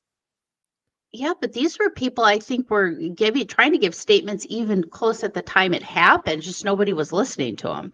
The police department, they knew they screwed up. They had shoddy evidence work. And the fact that they were just honing on one person just tells you, and usually when a police department does that and they don't have a lot of evidence, but they're really determined, something might be amiss there, because it seems like that's kind of a pattern with police departments. Now, I love police officers. I'm for police officers, but you do have a couple bad apples. It's just it's par for the course. But um, it seemed like they were trying to cover up some mistakes. So they just wanted to get this case pinned to somebody, get somebody convicted of it so they can close the case. And they even reopened it. And I believe John Walsh, he's kind of not satisfied either with a lot of the evidence. They said that Otis Toole was the one that killed Adam. It's just basically the police chief just said, no, it's him. We're not reopening this case. It's done. So, but if Jeffrey Dahmer was in Hollywood, Florida, could he been responsible for a lot of other murders that we don't know about, or cases that he's tied to that nobody's putting the connection to. So it is something to look into further too. And I might even do that when I have some spare time, just to kind of see if there was any deaths in the area that were very similar. Because I'm not sure if anybody's done that, because I haven't really heard anything about that. But that would be interesting for me to do, just to see. But yeah, it's it's one of those things where you don't think, oh, Dahmer was in Hollywood, Florida. How can he be tied to Adam Walsh? Well, I'm hoping to find that out this Saturday with Willis Morgan, and hopefully you guys can come along and say, wow, I didn't even think that was a possibility. But hey, Dahmer, he had to start somewhere. And, maybe it was with children. To me, serial killers, especially when they hone in on a specific type of person, they start off with animals and they move to less defensive people, children, women, things like that, just to kind of hone their craft. And looking at a pattern of a serial killer, Dahmer did start off with animals, and he could very well have gone to children before he started murdering adults. I'm just looking at an amazing statistic here. Mhm. And in the United States alone, the FBI estimates there are between 25 and 50 active serial killers at any given time, despite the authorities not being aware of them or connecting the killings together. That is absolutely nightmarish. I know. And it's like you just never know when somebody's going to snap. I mean, somebody could snap during road rage and just completely lose it and possibly hurt or kill somebody. Or, you have these people that once they have that taste of blood, they just keep going. And it's just like, what causes people to do that? That's what's really where I like to get into the nitty-gritty of things, because in nature, I mean, granted, we're all survivalists, but we have no need to survive from other people. We have plenty of food. I don't need to kill you for your deer that you just hunted down, to feed my family. But it's like, I don't know where that basic animalistic instinct that we have to lash out at our own race and to just mutilate them. I mean, it's not even like somebody's shooting them. I mean, there's people that literally mutilate human bodies, and it's like, my God, why? Why are you doing this? And and it seems like a lot of these serial killers, now you don't really hear much of the weird stuff like you did back, like with Dahmer and stuff like that we know of. But every once in a while, a case will pop up. It has to do with like murdering and dismemberment and things like that. But you're seeing a lot of those kind of murders though in smaller, like individual cases, more and more, versus just, and it seems like a lot of it's domestic. I've been seeing a lot of these documentaries and cases where the husbands are killing their wives because they're having an affair, and they kill the children. I mean, you had that one case that just happened a couple of years back where the father had an affair. He killed his wife and 2 daughters. Like, it was nothing. I mean, just to be with another woman. What it fascinates me. Humans fascinate me in the psychology of true crime.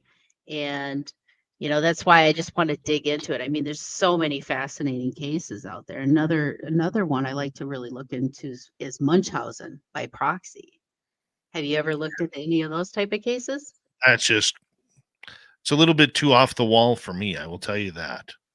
Yeah, well, I mean, everybody knows about Gypsy Rose Blanchard was just released from prison. That was probably one of the gross cases of Munchausen by proxy that I've ever seen. If you're not familiar with the Gypsy Rose case, her mother basically convinced, and I don't even know how she convinced the doctors to do this, but she convinced the doctors that her daughter needed a feeding tube. She convinced the doctors that she had cancer. She convinced the doctors that she had muscular dystrophy. She could, all these ailments. And this poor girl lived in a wheelchair thinking she couldn't walk, that she wasn't able to walk. She wasn't able to take care of herself. And to find out that her mother not only lied about her age, she was actually a lot older than she was. And she didn't even know. Gypsy thought was like 12 when she was actually like 17. Oh, So wow. she's thinking, I mean, the psychology, I mean, the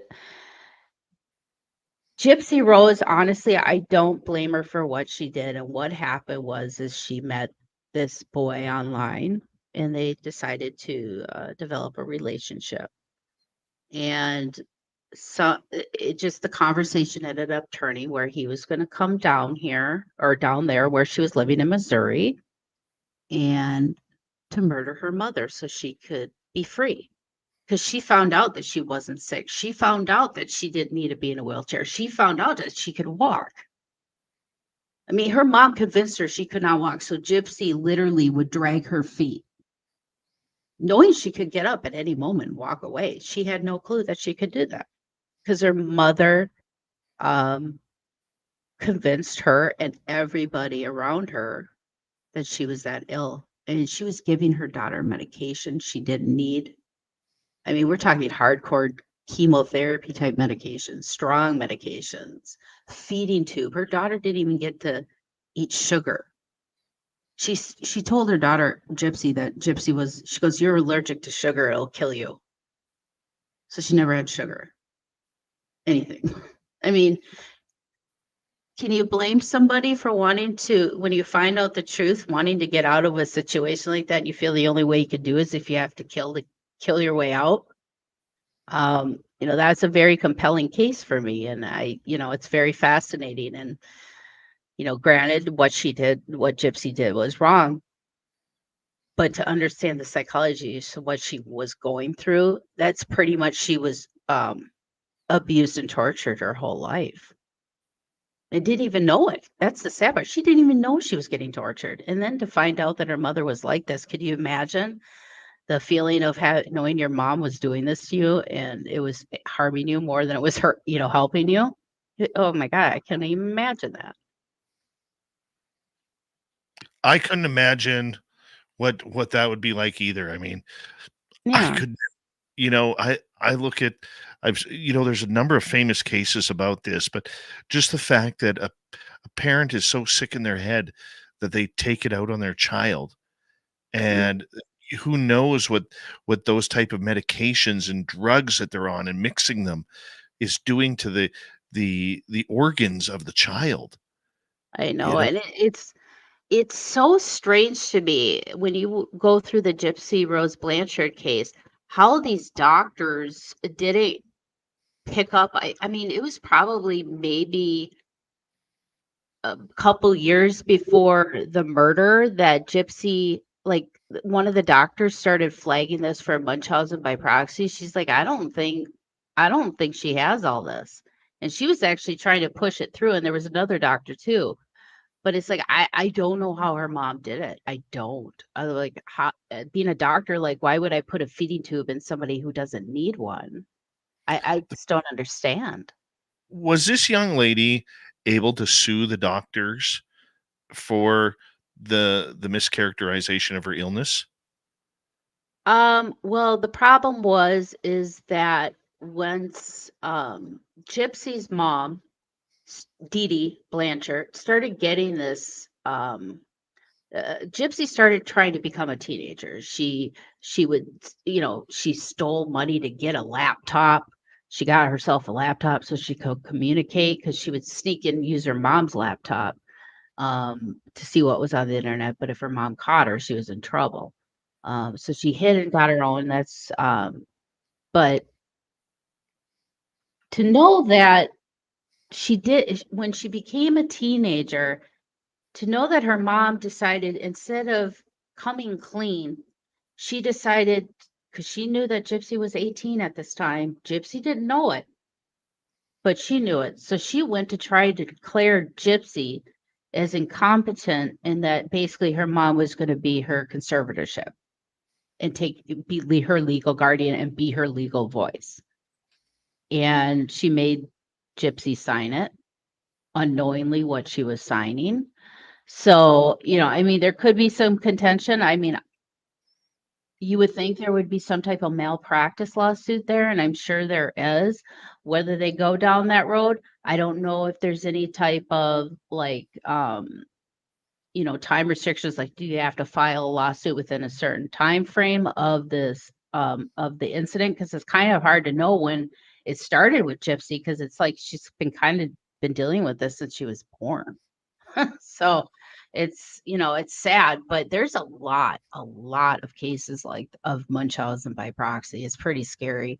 And hospitals are kind of getting aware of it more. And if they question it or if they feel like something might be up, they've had cameras inside hospital rooms where they've caught the mom putting something in the kid's IV bag through the, yeah.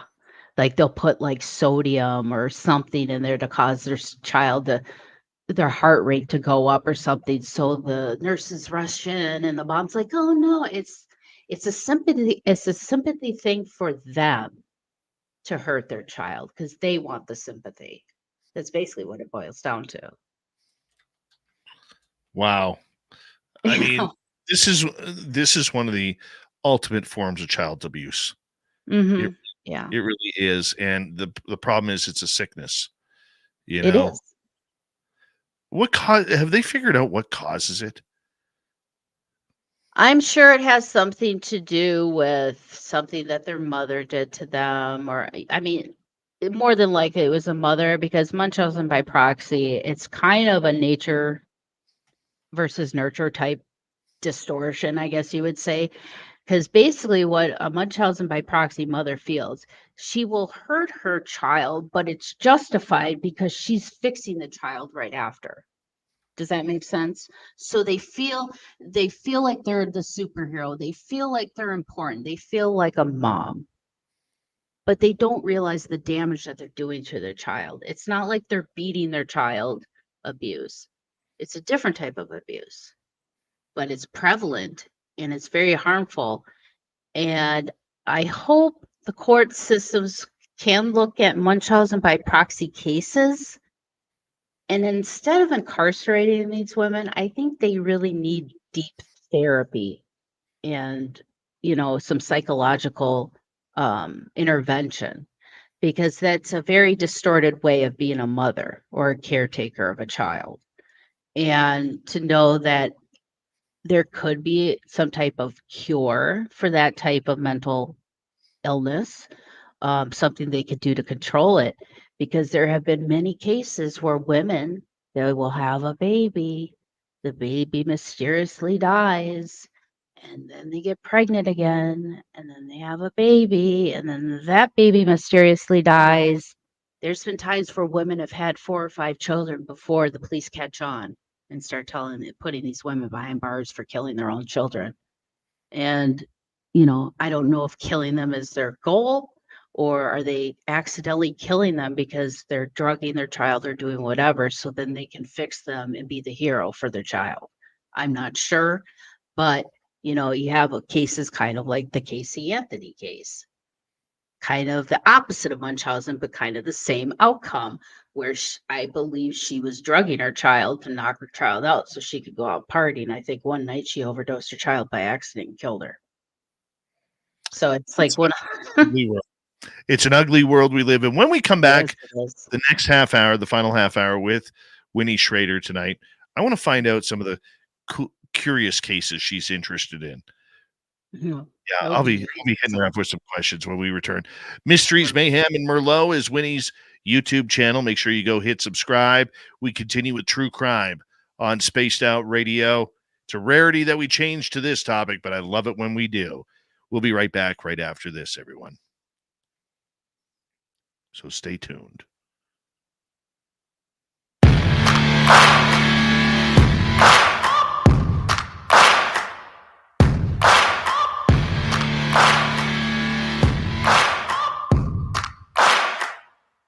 You're listening to Spaced Out Radio with your host, Dave Scott.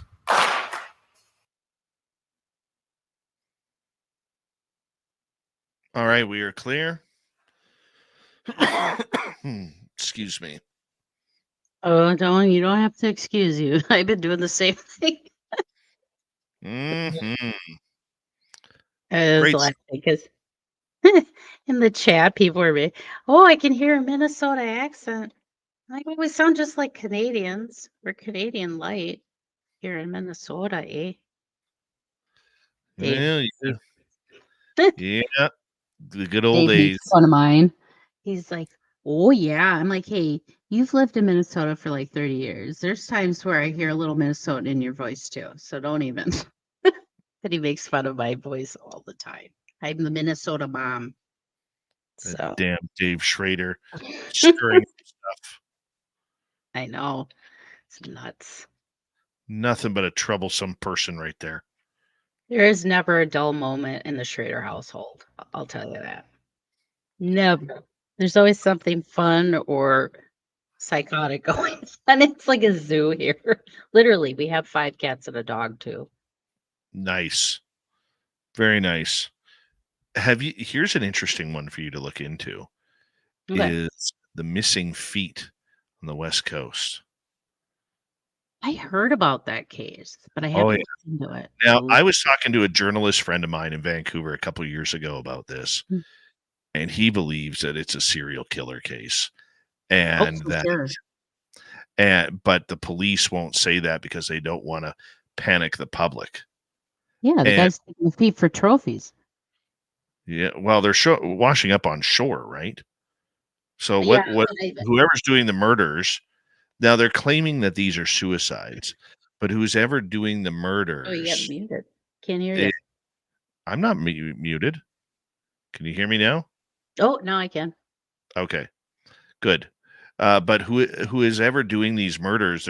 They're throwing the bodies into the ocean, and what happens is because the people are wearing shoes, when all of the fish and crustaceans feed off the bodies, the shoes will float, especially running shoes, float, No. and they haven't got to the foot yet because they can't get access to the foot. So, I think it's a murder mystery, but they don't want to panic the public, right? Oh, they never do. They Yeah. never panic the public. I remember they were very hesitant on the DC sniper for a long time. I mean, that was like going on for a while before we even knew about it. And one of the things that that I noticed too is the media really doesn't report on serial killers anymore. They're all about the Mhm. mass shooters. Yeah. I mean, well, it's kind of like serial killer has become the mass shooter now. I mean, you're basically they're serial killer, they're just shooting everybody or killing people all at the same time versus spanning it out over 20 years. But yeah, I'm not sure what's going on with these mass shootings either. There's something psychological that's happening to the human race. And I really think social media has really played a huge part in the downfall of of our, I guess, just politeness to each other and empathy as humans. I mean, I just see people treat each other like trash. I'm I'm such a I'm a people person. I love everybody. Here you do. Love everybody. You take on a morbid topic like this. I love it. I love it. I know. I'm a Minnesota mom who likes to talk about murder. That's why I drink wine. Yes. No, Murder those. I Murder just those. love crime. Yeah, I love the forensics of it. I've just always been obsessed with it. I mean, even like I said, I was like a young kid. Did you ever see Paradise Lost about the West Memphis Three? No. Oh, it's about those three boys that supposedly murdered 3 10-year-old boys. And like it was during the Satanic Panic. Oh, really? And yeah, I would cover that case, but it's been so covered so many times. But Mhm. hey, if you want me to come on Spaced Out Radio and we could do a couple hours on West Memphis Free, I'd be happy to do it for your audience.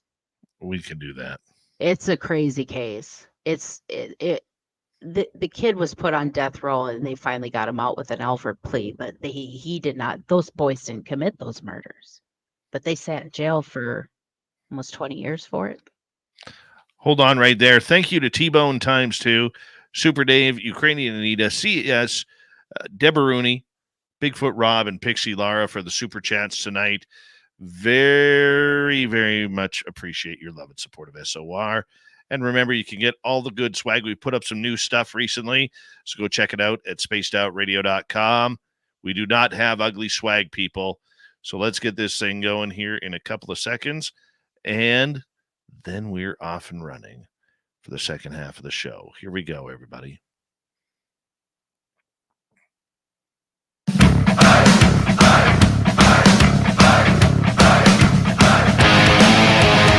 Here we go with the second half of Spaced Out Radio tonight.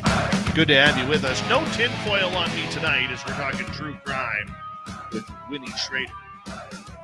Reminder to all of you that if you missed portions of this show or others, you can always check out our free archives on any major podcast network or at Spaced Out Radio on YouTube. Yeah, they're all free. All free. We don't charge for it. Our website, spacedoutradio.com. We have a plethora of features for you. Rock out to Bumblefoot, read the news wire, check out our swag as well. Follow us on Twitter at Spaced Out Radio, Instagram at Spaced Out Radio Show, and on Patreon in the Space Travelers Club. Winnie Shrader is here. She's got a brand new YouTube channel, Mysteries, Mayhem, and Merlot, talking about true crimes out there. And Winnie, thank you so much for being here. We very much appreciate you coming on in. Can't hear you. Oh, why can you not hear me again? Everybody else can hear me. Oh, we can't hear Dave. Can you guys hear me? Can you give me a thumbs up in the chat? Okay. Yeah, You guys we hear me. can hear you. There you are. We can hear you. What are you doing to your Okay. What are you doing to your Huh? headphones? Nothing. I'm like sitting here and I hear you talk. All of a sudden, it just stops. So I don't know if it's me or what's going on. But what was your question? I blame your husband, Dave. He's sabotaging it. I know it. It's Totally so is. there all Totally the way. is. He's like, And this is a darn good shenanigans. interview we're doing. She can't outshine me on Spaced Out Radio. Right? He's gonna be in our bedroom. He's just gonna be sitting there and just, no. Yeah, And he's a great supporter. He's the one who kept pushing me to do this. See, you just got to do it. You got to do it for you. He's been nothing but a huge support for me and everything that I do. And I know that I have a good partner and a good best friend and a husband anyone could ask for. I agree. If you ever trade him in, I'll take him. But he's got to move to Canada. You want to have him for this summer? If he likes mosquitoes, sure. Oh, we have them here. Mosquitoes are like a state bird here. Yeah, same here. Ugh. All right. I want to ask you, because one of the cases that really intrigues me when it comes to serial killers is the conspiracy around the smiley face killers. Yes. That one is one of the most trippy cases because nobody knows if it's true. Nobody knows if it's real. It's just that all of these bodies seem to pop up. And when they look, the police do an investigation. They look and there's graffiti of a smiley face right by the body. What's your thoughts on this? Well, My thoughts would be, granted, now at the time, everything has been made public. We have social media, we have Facebook, we have Twitter, we have Instagram. Now, with a case like the smiley face killer, I believe what's happening, I don't think there's a smiley face killer. I think what it was is that a lot of times they had that, what was that website for a while? It was called like World Star, where you would see people just like literally like mob fights and just flash mob fights, or just people just beating the crap out of each other. And it's like hardcore fight. This isn't just like for play. Like these are people taking out their cell phones and recording people fighting or people getting murdered, I'm assuming. So I'm thinking what happened with the smiley face killer is that you had somebody murder somebody. They graffitied a spray, a smiley face in the area, and I think it just became a trend, like how gangs would mark their territory. It's kind of like a signature. Like it could be like a new way of throwing a horse in the horse's head in the bed. You know what I mean? Like, hey, this guy that he's dead. This is my mark. Don't mess. This is my area. I don't know. That could be very well, but I have a feeling it's not just like a specific killer. I just think it's murder with a trend. I guess you would say, because everything is so salacious now. Everything's put on Facebook, everything's put on YouTube and Twitter. And I just think that's kind of how the smiley face killer came to be, in my opinion. Well, apparently Mm. there have been, and I'm just reading off statistics here. Yeah. Apparently, 45 young men have been found dead in Mm-hmm. bodies of water in the Midwestern American states from the late 90s to the 2010s. The Mm-hmm. police investigations know they did not accidentally drown. And the victims of one or more multiple serial killers, they believe. The term smiley face became connected to the alleged murders when it was made public that the police had discovered graffiti depicting a smiley face near locations where they think the killer dumped the bodies in at least a dozen of those cases. It's Mm-hmm. so it's so Yeah. weird that that there's almost this serial killer group out there that Yeah. is doing this. Yeah, I mean, like, it could very well be like it could be like a chat forum page, like a 4chan or so, it could be something like that. But like I said, I think it's not just one person. I think it's people killing people and they're leaving their mark as a trend. And it's kind of, tagging. I mean, it's been done for ages, and I just really feel that that's what's going on with the smiley face killer. Now, are they targeting specific groups of people? Yes, they're targeting young men. I believe we had a victim in the Minnesota River here, or Mississippi River, downtown Minneapolis, that they found, and it was hard to find him because it's midwinter and the parts of the river are frozen, but they did recover his body. um, but I really feel like, yeah, it's like a trend thing. It could be a group of people. It could be kind of like a cult thing. That could very well be. But yeah, I don't think it's specifically just one killer. I think it's just like I said, it's somebody's killing people as a trend, and they're leaving their mark and they're letting them know that this is our killings. This is, I guess, smiley face killer is kind of more of an enigma and a thought form than it actually is a person. So it's going to be hard for them to kind of pin down who it is, because if it's multiple people, how are they going to pin one person down for that? It's like, do you have a ringleader? What's going on here? I don't know, but yeah, it is a fascinating case because it's one of those things too. It goes dormant, then all of a sudden it'll start up again, and you start finding bodies with smiley face paint. I guess as a forensic, I'd be like, okay, well, let's test the paint. Is the paint the same as other locations? They can do that kind of stuff. Whether they have, I don't know. But more than likely, I mean, it could very well be the guy's using the same spray paint type of spray paints. He could buy it in bulk at Costco, and then he's going around spraying smiley faces on walls or sidewalks where he murders his victims.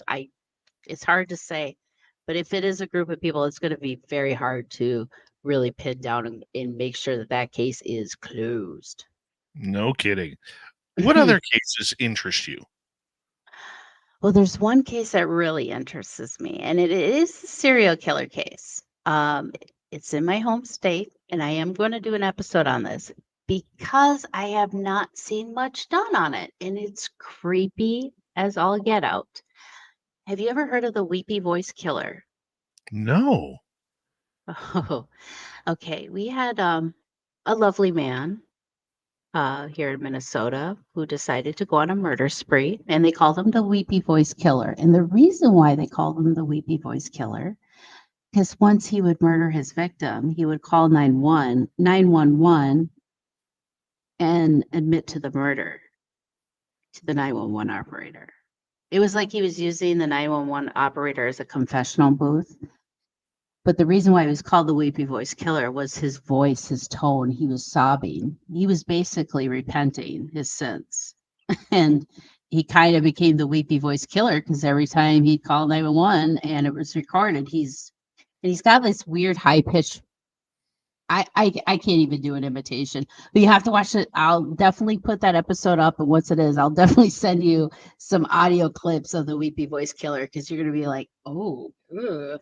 It's kind of just creepy. You can actually look it up on YouTube and hear the audio clips. You can do it right now if you want to. I don't know if you can play it live on air, but yeah, it's a creepy one. But yeah, he was targeting women and just murdering them, and then he would call 911. He'd be like, "So you guys have to catch me. I can't stop," and he would hang up. And yeah, he ended up getting caught, thank God, by a prostitute. He got in the car and he was probably going to murder her. Well, she fought back and she got loose and she got away and they got him and he died in prison. But it's just a very bizarre case and it's got a lot of weird kind of religious undertones to it. Like he was in a very abusive, strict Catholic upbringing and it just caused him to snap and murder women. Unbelievable.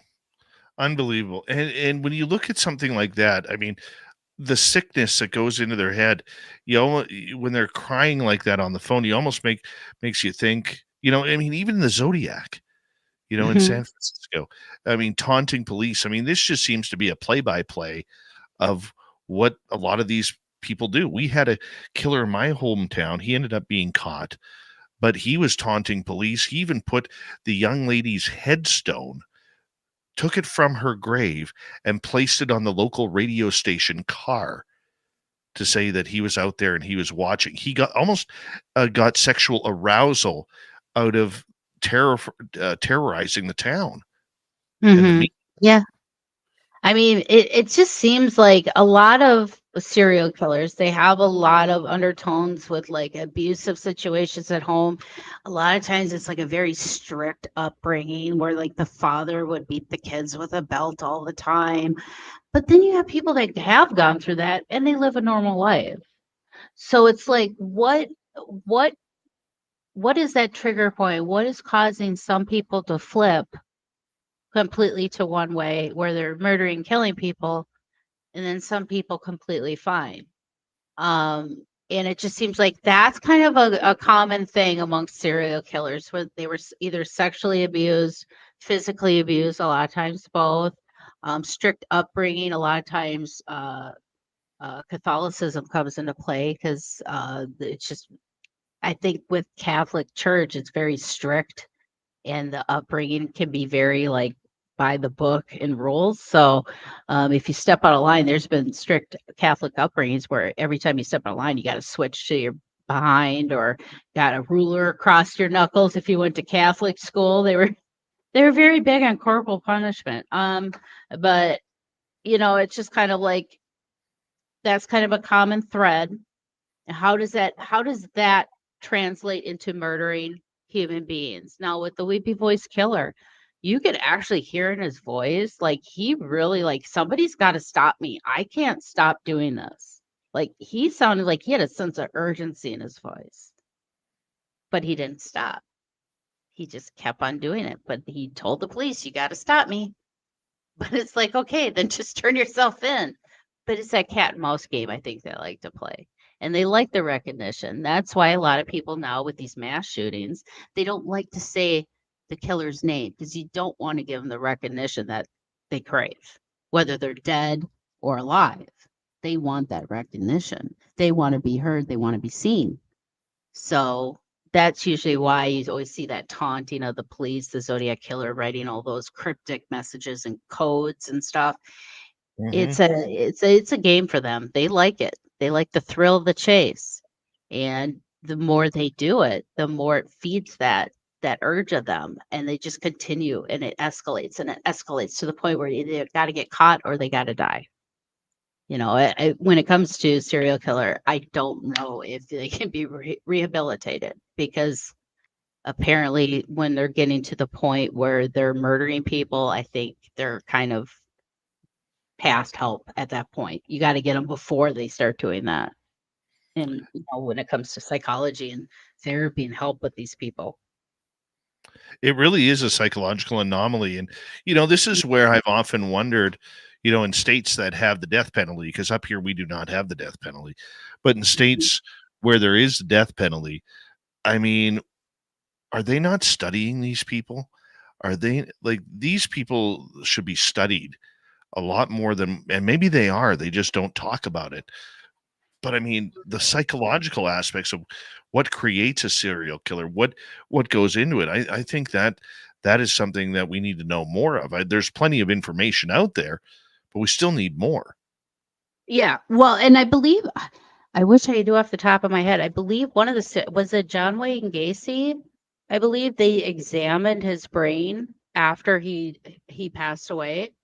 And I think they were looking at certain parts of the brain, and there were differences within a brain of a normal functioning brain versus like certain parts of the brain would light up.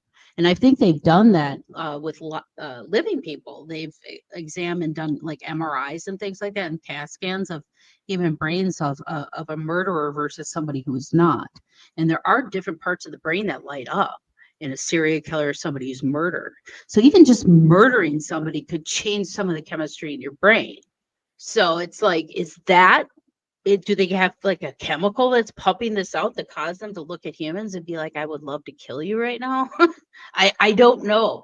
And it's a science that I don't ever think they can really understand, kind of like is it the CTE that football players like Aaron Hernandez, they examine, and you can't really check for that until you're dead. Yeah. Until you can look at the brain, but that could be very well something similar. Like it's a rage thing. It's this thing where the logic completely goes, and the empathy and everything that makes them human just completely goes. And they just become a basic animal ready to kill. And that's kind of like, how does that happen? Aaron Hernandez, when they did his test, they tested his brain after he passed away for CTE. And he had the brain of an 80-year-old man, and he was only like 26, 27. Yep. And, I'm wondering, it would be fascinating to know if there's some similarities to that versus somebody who is a serial killer, to see if that's kind of similar parts of the brain that are affected. Because a lot of people say, especially with these football players that they've examined the brains after, they say their behavior is out of the norm, that they don't know why they've progressively gotten worse with their behavior and how they treat people, and how their life is kind of spinning out of control. And so it could very well be, it could be something also, a combination of that with, environment, upbringing. It could be just some kind of a recipe of disaster. It's just, can we catch it before it becomes to where there's no going back? You know what I mean? I like this comment by Troy in our chat room. I was in law enforcement for 20 years. Pro tip: good will never keep up with evil.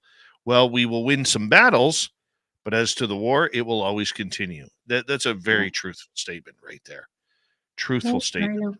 And it's sad. It's sad to feel, if you could look at somebody and sitting next to you and be like, you don't want to look and be like, have you killed somebody before? I don't know. But it's, I really feel that social media has played a huge part in the kind of degradation of our society and how we treat each other. And we're not just a 15-second clip of somebody beating somebody up online. Those are human beings, and it really makes me mad when I see that kind of stuff online, because it's like, put the phone down and help these people. Don't sit there and film it. But I mean, it's becoming more and more prevalent, and I feel like people who are on the brink of becoming a serial killer or have that urge, the sensationalism of getting your name across all platforms, on the radio, on the news, you're on Instagram, you're on Twitter, you're on Facebook, and everybody's talking about you. I think that kind of really plays a huge part in it as well. So when I do talk about any type of mass shooters, and there are some cases that I will not touch. If it's a conspiracy theory amongst a mass shooting, I will not touch it, because I don't want the victims to feel like that everybody thinks that, losing their family member was based off of fraud or something like that. I don't want to do that to the families. There's a mass shooting. I can't imagine what it'd be like being in a mass shooting. But like, so I won't sensationalize any of those people. I won't mention them because I don't want to give them what they want. But the only case, but if I do touch on anything like that, I'll be very, very cautious of how I take it. But when it comes to serial killer cases and things like that, I'm all about all the information I can give, conspiracy theories, mysteries, who did it, where it was done, who knows. I love the game of Clue. That's how I look at this. So it's just like, it was Colonel Mustard in the library with the candlestick. So, but yeah, it's kind of. We have 3 minutes to go here. Hard to believe this show has flown on by, and I tried to get to some audience questions and just honestly ran out of time. And I apologize to our audience for that, but because normally I like to include them. But I want to ask you something. You ever notice what is with the water on the west coast of North America, with how many serial killers from Vancouver right down to California? It just I seems don't know. East Coast. I don't know what it is. I don't know if it's because on the West Coast there's just better places to hide bodies or something. I don't know. It is weird how it's kind of regional where these serial killers come from. You'll have a couple in the Midwest, and then the majority of them, like you had the Hillside Strangler, you had the Golden State Killer. They've all been on like California or the West Coast, but it's kind of hard to say why. That is a very interesting question. And it would be kind of interesting to look at a map and just kind of see a pattern, like where, because yeah, you're right. The majority of have been on the West Coast for serial killers. But like with mass shootings, those seem like they're just anywhere and everywhere. But yeah, it's like we the couple serial killers that we've had here in the Midwest, though, they've been like Jeffrey Dahmer. I mean, he was just right next door, to state next to me. And actually, my cousin's family, her mom's side of the family, they live next door to Dahmer's brother in Wisconsin. So that was kind of If you look at Ted Bundy, Richard Ramirez, Gary Ridgway, Willie Pickton, and many, many others. I mean, that's just hundreds of people, hundreds of innocent, mostly women, just dead for no reason. I know. And I think part of the reason why we don't really hear about serial killers, but it seems like we have plenty out there that we don't know about, right? As the statistic you said in the beginning of the show. It's probably because there's so much going on and it's oversaturated that it's just like it's hard for them to even really tie cases together anymore, because it's just things are just so all over. I mean, things get out on the media. It's hard for police officers, and I've talked to police officers about it. It's hard for them to put together a case with all the publicity cases get, because it's hard for them to keep information sacred to the investigation without it getting out there in public and being tampered with. And it's hard to do this day with everything available at your fingertips. It's hard for good investigations and not shoddy police work and bad evidence. So, Winnie, we have about 40 seconds left with you. show has flown on by. Thank you for coming on. Oh. Let everybody again know where they can find Mysteries, Mayhem, and Merlot. The easiest way is to just go to the paranormal60.com. That's paranormal60.com. And then you could just click the Paranormal 60 Network tab. You'll see Dave Schrader's show, the Paranormal 60, and then there's a couple other paranormal podcasts that we have on our network. And then just below that, you'll see the Mysteries, Mayhem, and Merlot banner. Now you can subscribe to Dave's YouTube channel. They will play live on his YouTube channel Saturday nights at 9 p.m. Central Time, which would be 7 p.m. Pacific. But you can subscribe to my channel. So, like, if you can't watch it live, you can just hop over to mine because otherwise you got to filter through Dave's show. So, Coming up next on Spaced Out Radio, Steve Stockton and Courtney Marcassani. Hour 3 is You're next. listening to Spaced Out Radio with your host, Dave Scott.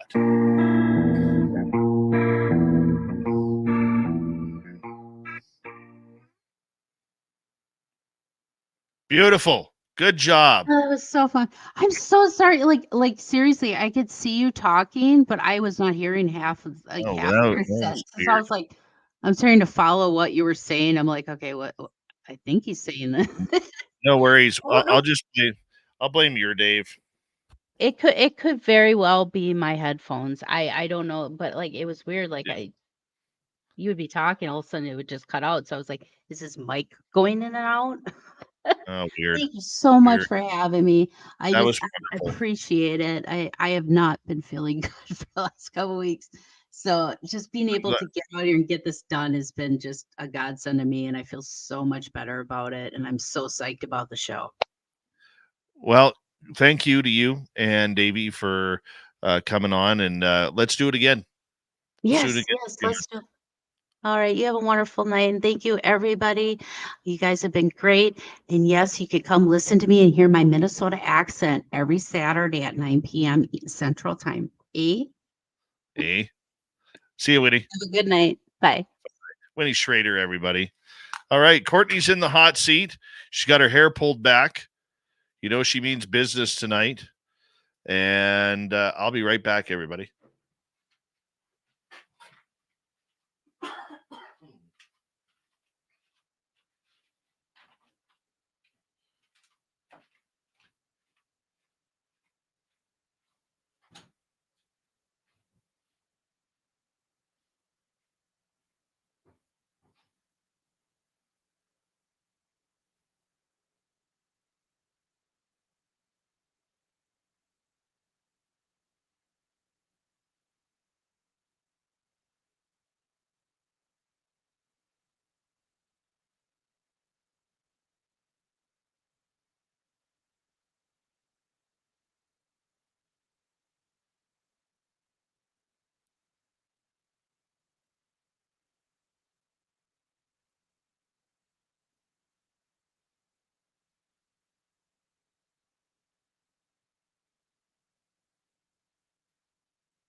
All right.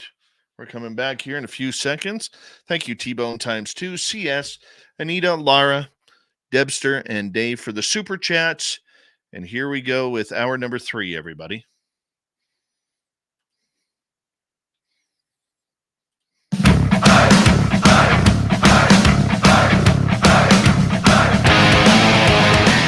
Here we go with the third and final hour of Spaced Out Radio tonight. Good to have you with us. My name is Dave Scott. Always appreciate earning your listening ears wherever you are on this beautiful planet we call Earth. Hello to everyone listening in on our terrestrial affiliates around North America, digitally on Odyssey Radio, TalkStream Live, and KPNL. All of our archives are free. Join us at youtube.com/Spaced Out Radio. Do old Davey the favor, hit that subscribe button. The Desert Clam has set the password for tonight in the SOR Space Travelers Club. Ultra Crepidate. Ultra Crepidate is your password. Use it wisely, Space Travelers, as the Clam sets the password each and every night right here on Spaced Out Radio. Our website, spacedoutradio.com. We have a plethora of features for you.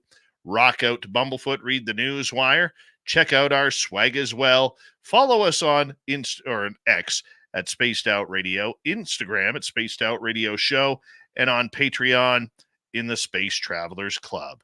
It is that time of the night we say hello to Steve Stockton from Among the Missing and another creepy story. Hello, friends. Welcome to Among the Missing YouTube channel on Spaced Out Radio. I'm Steve Stockton, and I'm about to take you on an unbelievable journey of people just like you. Their stories and encounters will haunt us on Among the Missing.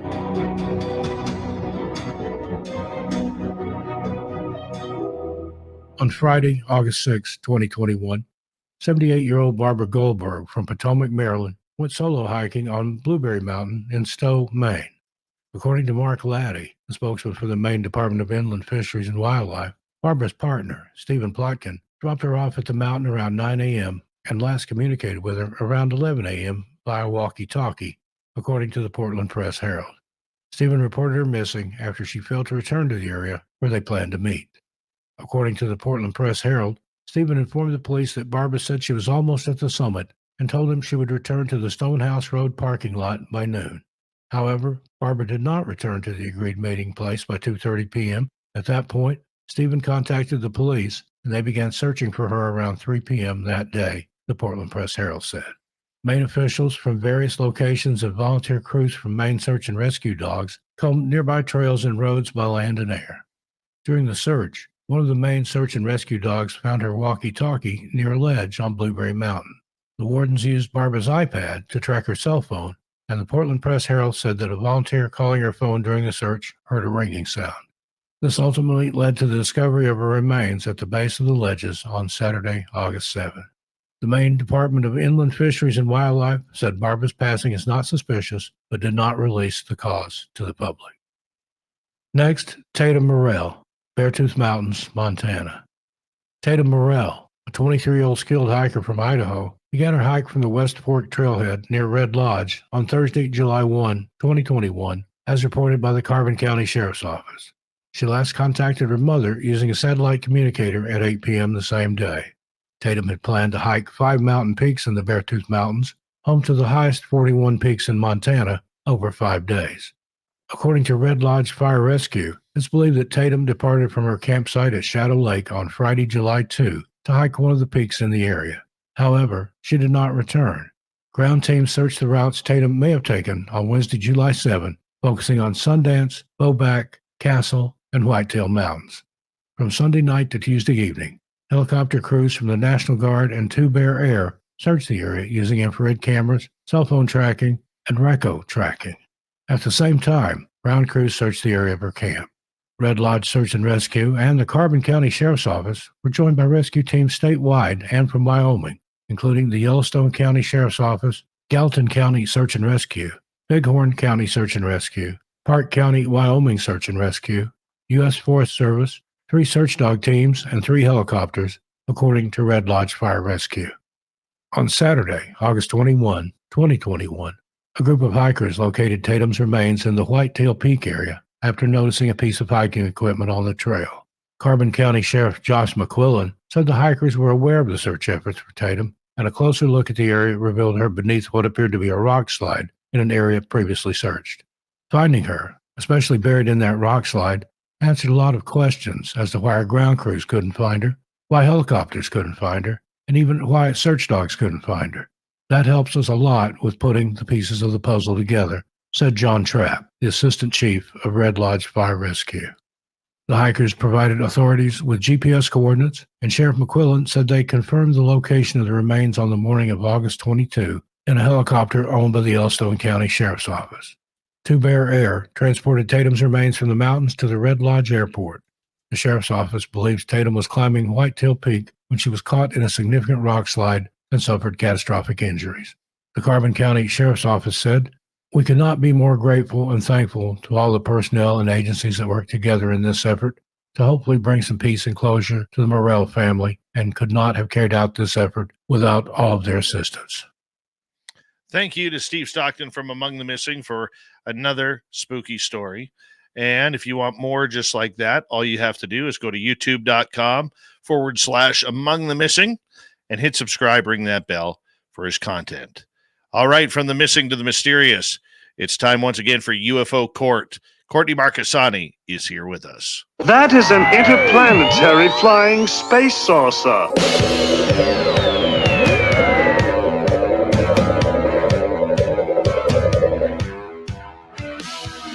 You have made me very angry. Very angry indeed. Courtney Marcassani still on assignment on the East Coast, but we're glad you are staying up late for us tonight. How you doing? I'm good. I actually took a nap. I was getting really tired around 10, so I took a nap, put my head down. I don't know how people do it. Seems like people don't sleep. I got up and I looked at the news chat space and it's just blown up. I was like, oh my gosh, I laid my head down for 3 hours and there's just all kinds of stuff that I'm missing. So I don't know. You've got to be superhuman to keep up in this field. I don't know what is going on in the world of UFOs right now. Many are saying it's very quiet out there. I want to start off with your thoughts. Kurt J. Mungle from the Theory of Everything YouTube channel. He has over 100,000 plus subscribers who look to him for science and even some UFO news that has been popping up over the last few years. He recently came out and stated he is done with the UFO story in the UFO community, citing that there isn't any evidence, there isn't any proof, nobody's coming out really talking about it or showing. He's done with people's stories and words, and until something drastic comes aboard, he's done. That's it. Goodbye. What do you think about that? Well, I think that the Canadian affair had something to do with it. I mean, Nicole and I were on Twitter Space last week. I think it was Friday night, and this got brought up. And so I'm really glad Nicole came in actually to clarify about this, because people were talking about it and the Canadian affair being involved in it. And she just spoke very articulately and was accurate about what happened leading up to that, and her involvement in it and Grant's involvement in it. And so I think he mentioned that, on the show, on the podcast that he came out and said he was stepping back on, that there were promises made. And then he also mentioned the whistleblowers coming out. And he said, it doesn't matter. It could be 100 and some whistleblowers coming out. It wouldn't matter. And so I think he's burnt out. I think there's reasons why, very specific reasons why. And so I think that it was important for him to bring up what happened with Canada so that people were aware of that as well, who otherwise wouldn't have been.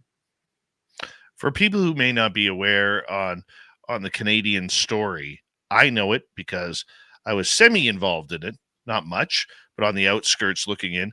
What happened there? Give us a brief description.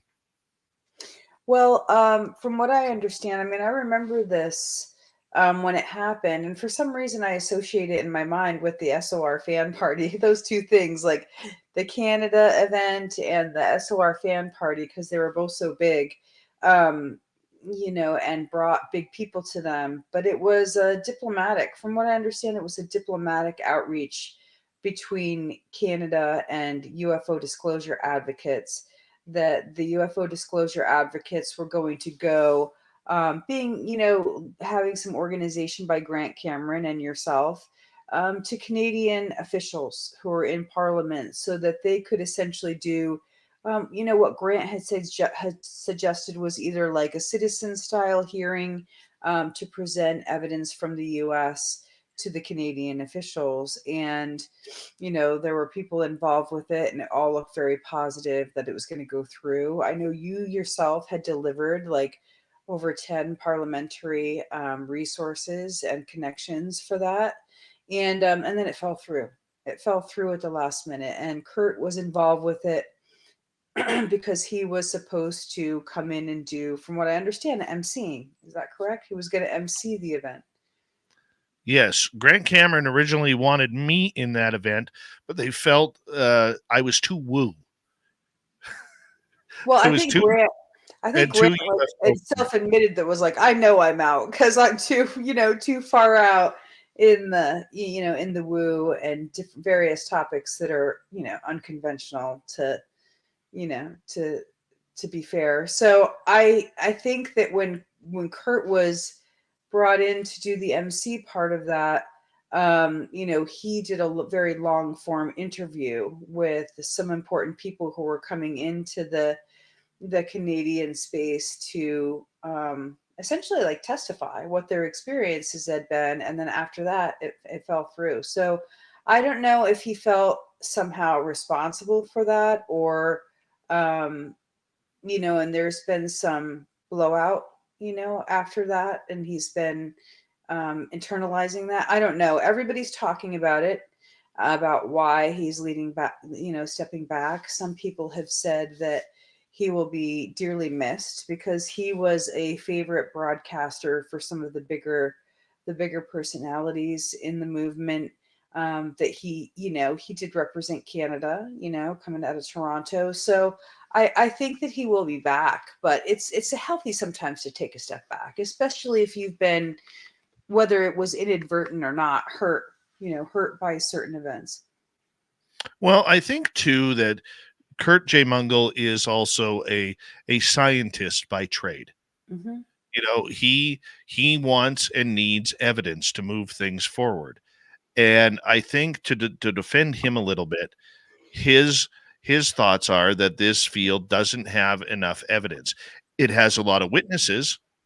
It has a lot of people who are in the know.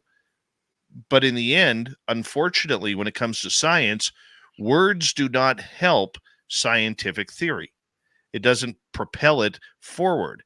And I believe that was a lot of his frustration as well, because there were no metamaterials coming out. There were no actual high quality videos of these craft coming out outside of the little snippets that they've given the public. There was no alien beings being shown off to the public. And so I think with his frustration, and it doesn't matter that he's Canadian or not, with his frustration, he's like, I just can't waste my time on this. Like, we can't move the ball forward. I do think it's important that he's Canadian. And the reason why I think it's important is because Canada is coming up. Canada is coming up internationally as an important country with UAP disclosure. And, he was a representative of Toronto. And I know people in Toronto who have been saying, there's just not that many people here who are advocates for this. And, he was at least bringing credibility to the topic as a scientist. And he had a wide reach and an expanding reach. And so I do think it was important that he's Canadian. I mean, I think that's important to say, but I think you're right on point that he did say, it doesn't matter about the witnesses. There's no science. You're right. He said that in the interview that came out last week, that it wouldn't matter if there's the whistleblowers. There's no science to back up the claims. So good point, Dave. Yeah, and like I said, I don't shame him. There's a lot of people on social media right now saying good riddance, we don't need you. All these, real downplaying comments that I don't really agree with. I've never met Kurt. He emailed me out of the blue about a year and a half ago and said, I listened to the show. I think it's a great show, Spaced Out Radio. You got a good thing going there. Please keep it up. And if you need a hand, and we tried to work out an interview date, but we just couldn't seem to work something out to his schedule and ours. But I mean, I thought that was really thoughtful of him to do that for us. And I don't blame him whatsoever. I mean, from his background being a scientist, he wants to see the proof. He wants to see the evidence. He wants to see the numbers that add up to it. And we can't provide that for him, unfortunately. And that's with a lot of other scientists who are in this field who do not have access to government contracts or government information that they sign NDAs for. And unfortunately, they get caught in a rut, these scientists who love this topic but can't expand it any further outside the words. And so, I don't want to push this topic too much further, but, I hope that he finds some peace and solace over the next little bit. And hopefully for him, the evidence does come forward that we're able to give him to move forward. Well, maybe you can speak to this. This is a good segue to talk about your perspective, because last time we had spoken, you spoke with somebody who was high up and had connections with TTSA, and he said pretty much the same thing, that there is no evidence, there's no proof, and you had made a follow-up statement onto that about disclosure. And somebody asked me about, your position on disclosure, because we had this engaging discussion. Right. And so I'm just wondering about that, if you can clarify that, not only for myself, but also from our former topic. Absolutely. And I am very pro-disclosure, but not the disclosure of just any kind. To me, disclosure is we're learning everything. I believe, and I've been saying this for years, if you've been listening to the show, not you, Courtney, but other listeners. Okay. I believe that there is a Pandora's box of ufology somewhere deep in the Pentagon. And to me, that holds the secrets to everything from Roswell to Bob Lazar to Kecksburg to Shag Harbor to all of the events that have happened. To me, disclosure is opening up that Pandora's box and letting everything out. I believe that we are in a confirmation movement. Confirmation that this is a phenomena that is happening that we do not have control of. And this is where acronyms like UAP come in, okay, to try and mess with people who have had experiences and seen things that they're not supposed to talk about publicly, whether it's to their friends or their coworkers or their fellow military or government personnel. I believe that we are in a confirmation movement because there are too many secrets that the United States has. It's going to put a lot of egg on their face that they don't want to give up in a disclosure movement. So even though I am very pro-disclosure, I don't believe for a second we will ever get it. This is why I do believe that we are in a confirmation movement, because it allows the parties that be to try and save face, to try and keep the public calm. And that way it also keeps the secrets of the military-industrial complex on what they have learned from crash retrievals and or alien bodies. So you're pro-disclosure, but safely, with it being safe. No, that's what I'm against. I'm very pro-disclosure, but I want it all. Okay. I'm greedy. I think there was some confusion about that, last time I saw you, because I got some feedback afterwards, like, Dave's not pro-disclosure. Like, you really need to think about what you're doing. And I was like, what? Like, it was kind of a whiplash thing for me, because I thought you were pro-disclosure. So I was like, I need to go back and listen to that audio and what part of that came through that wasn't pro-disclosure. I think people use the word disclosure way too loosely. I wish in this day and age with what we're seeing that we wouldn't use the word disclosure and call it what it is. The government is Controlled not narrative. Yeah, I believe it's a controlled narrative. absolutely. And disclosure, full disclosure is not a controlled narrative. That's why I believe we are in a confirmation movement. Right, but when I say the word disclosure, I say it in terms of getting to everything. Yes. You and I would be on the same page that way. Okay, good. I'm glad we're on the same page now. I just had to Yeah. circle back. Had to circle back. No, and I appreciate you saying that because we have new listeners coming in all the time, and if they hear me saying that I'm not a person of the disclosure movement, I am, but not the disclosure. See, there's people out there who believe that everything is disclosure. Okay, if there's a 12-second video of a blurry jellyfish, that is disclosure. That's not disclosure. Right. Okay, we need full disclosure of what happened. We need full disclosure of the tools that they're hiding. Do we have 0-point energy? Do we have zero gravity? Do we have, all of this fantastic technology that we've learned from recovering these alien craft? That's what I want to know. I want to know if Bob Lazar is real. I want to know if President Eisenhower actually did cut a deal with extraterrestrials trading humans for technology. I want to know all of this stuff. I want to know where this stuff is happening. How many crash retrievals do they have? What about the crash retrieval that happened in Canada and the U.S. government stole the craft right underneath the noses of the Americans or of the Canadians in Manitoba back in this, I believe it's the 50s or 60s. It's constant. You always hear it. You always hear the stories about how they come on, they take all the tapes, they take all the audio. It goes somewhere deep, dark, never to be seen or heard from again. I mean, it's synonymous with absolutely every story. So I'm glad I can actually clear that up, and I appreciate you bringing that up, that there are people out there thinking I am anti-disclosure. No, I am not. I just want real disclosure.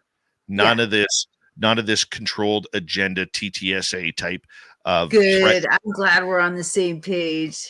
Yeah.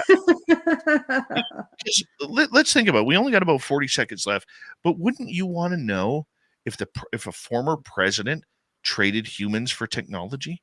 Oh yeah, I mean, of course I would want to know that. I just always thought that was lore. Honest to God, I always just thought that was like a story that people just talked about partly in fun, but now it's like the fact that it might be real is mind-blowing, and that the whistleblowers are saying it's real. I'm like flabbergasted. Absolutely. And I have more to say about this when we come back on UFO Court with Courtney Marcassani. It's a good conversation because sometimes we have to be a little bit more open about things and redefine and define what we are actually saying and talking about. This is Spaced Out Radio. It's UFO Court with Courtney Marcassani. My name is Dave Scott. We'll be back with the final half hour right after this. This is Spaced Out Radio and your host, Dave Scott.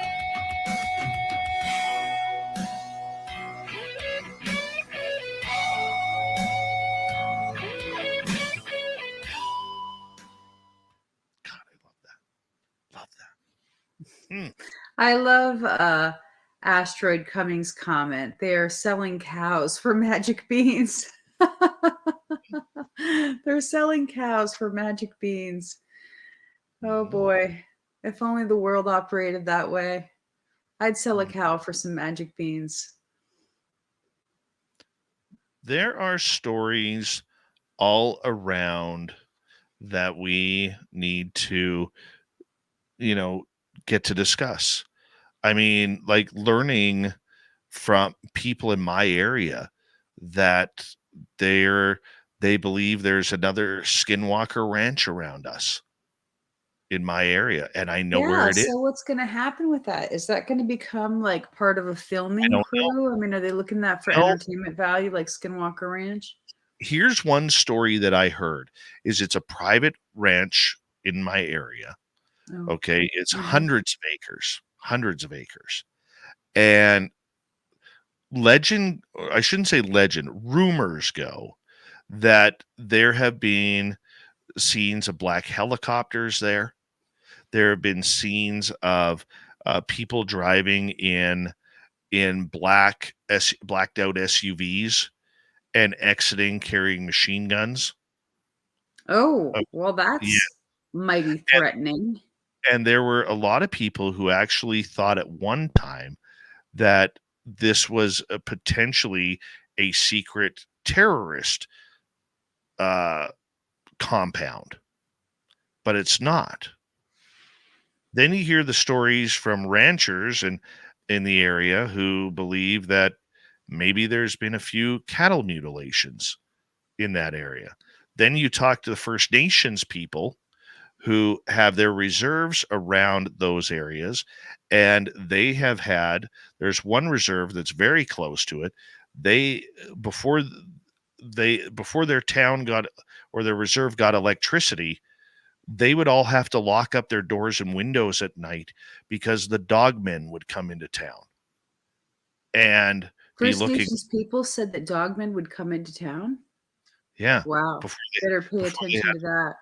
There's another story from this same gentleman where they have a pair of mountains, and you're going to laugh at this, but they call it Titties Mountain because the mountains are shaped like a pair of boobs. Okay.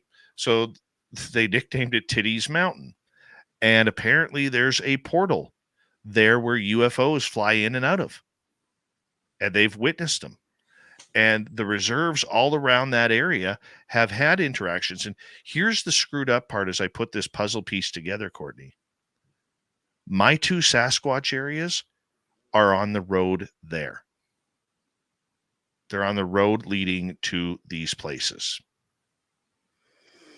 Wow. So have you guys up there in Canada, have you gotten access to what they showed in Ronnie Vernett's Expedition Bigfoot, where you get access to the algorithms where they show up and there's hot spots? No. But you know, I'm sitting in a candy shop here of strangeness. And it starts from where I am right now.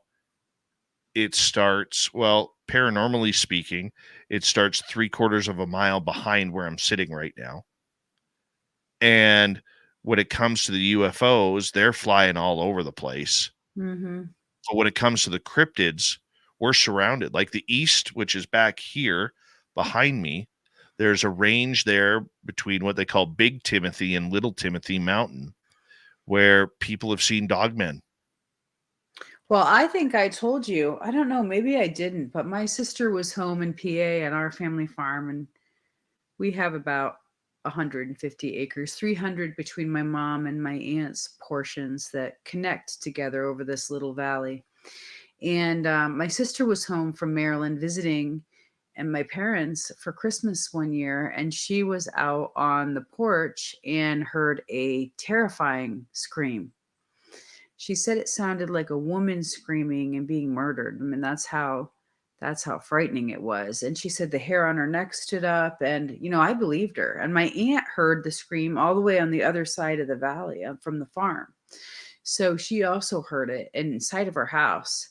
So in our family, we've had some of those experiences. And I think I've also told you lights showing up when I was there, not this last time, but the time before last, there was lights, you know, behind the house, 2 red lights together. I mean, it looked like from where I was standing on the porch, like it was like binocular, but huge binoculars.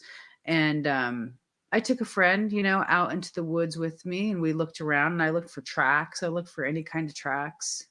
Hold on right there, Courtney. Hold on right there, because we're coming back here in like 7 seconds. Sorry about that. It's okay. Here we go, everybody.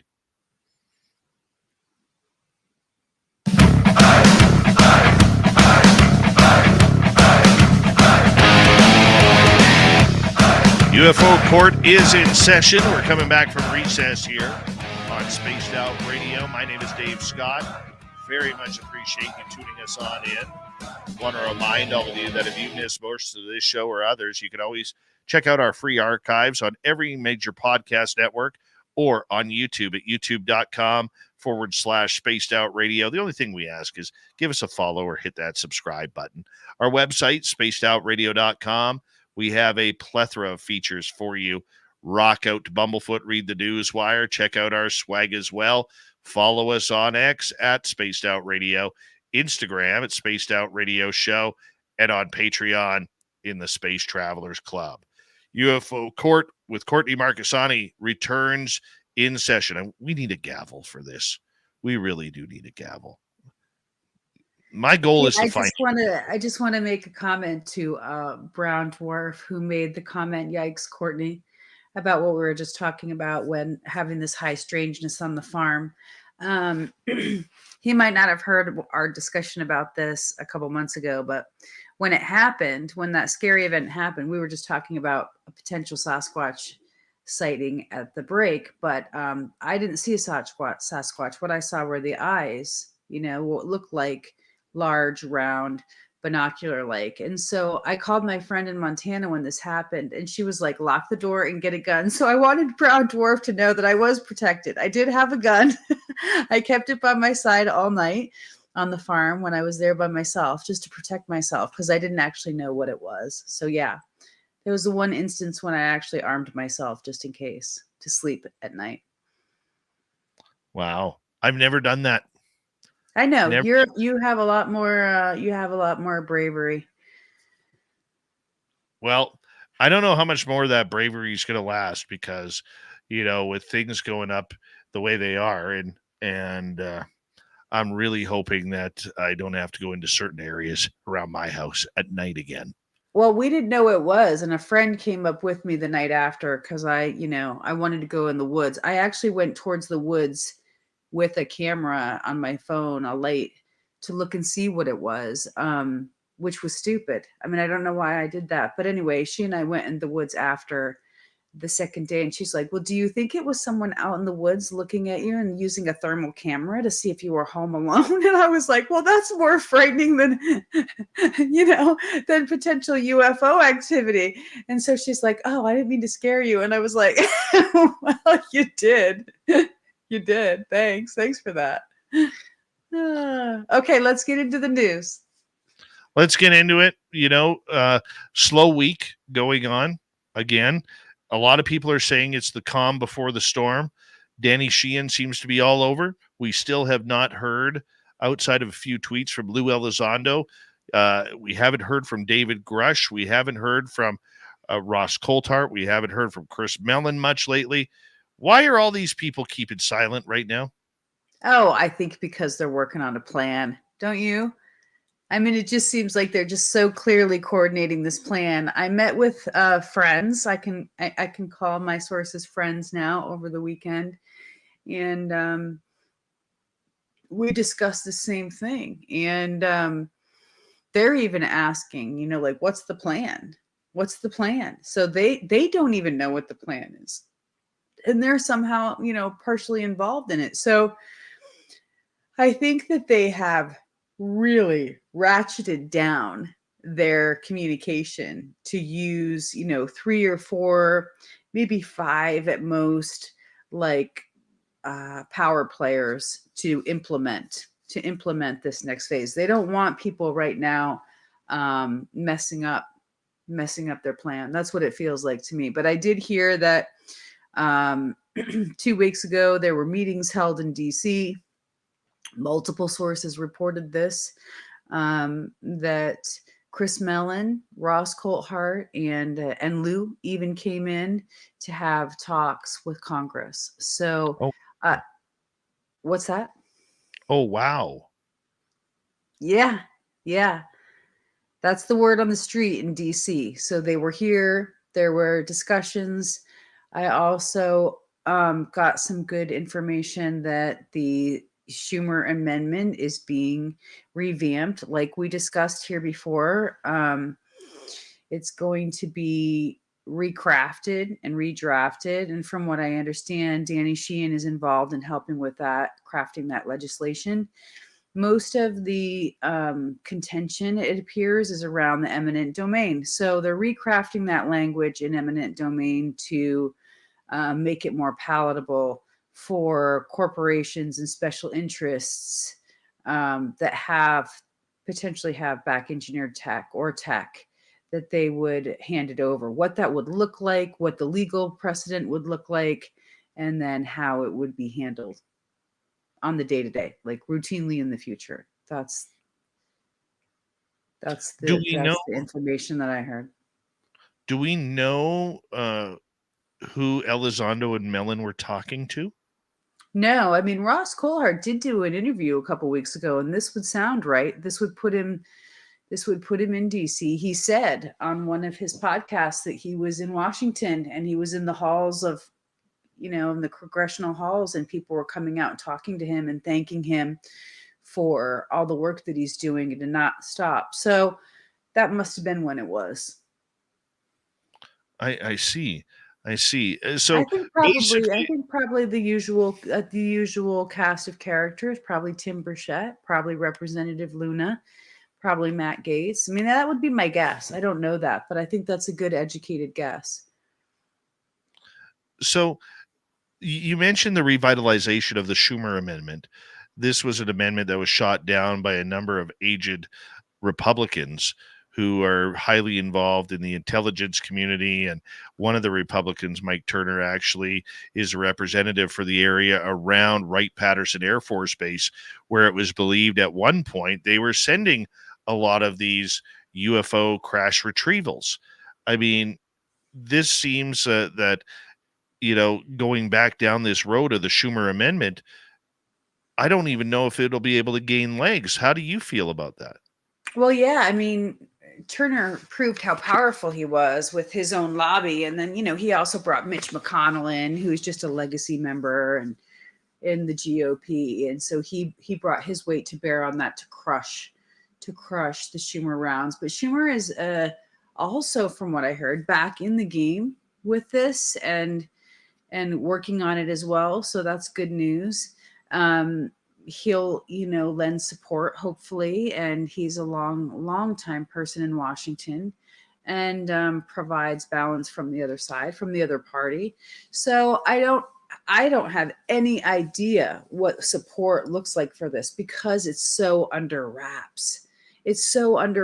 Like I said, their interim disclosure plan is so sensitive and so ramped down. We have no idea. I mean, I think that battle strategy is probably good in one way, that they can develop their congressional sources and influence as a lobby would. The downside of that is that you lose the people who would garner support for you to get this passed through. And I also think for people that are monitoring the legislation and are interested in what's happening in Congress, they're just not hearing anything.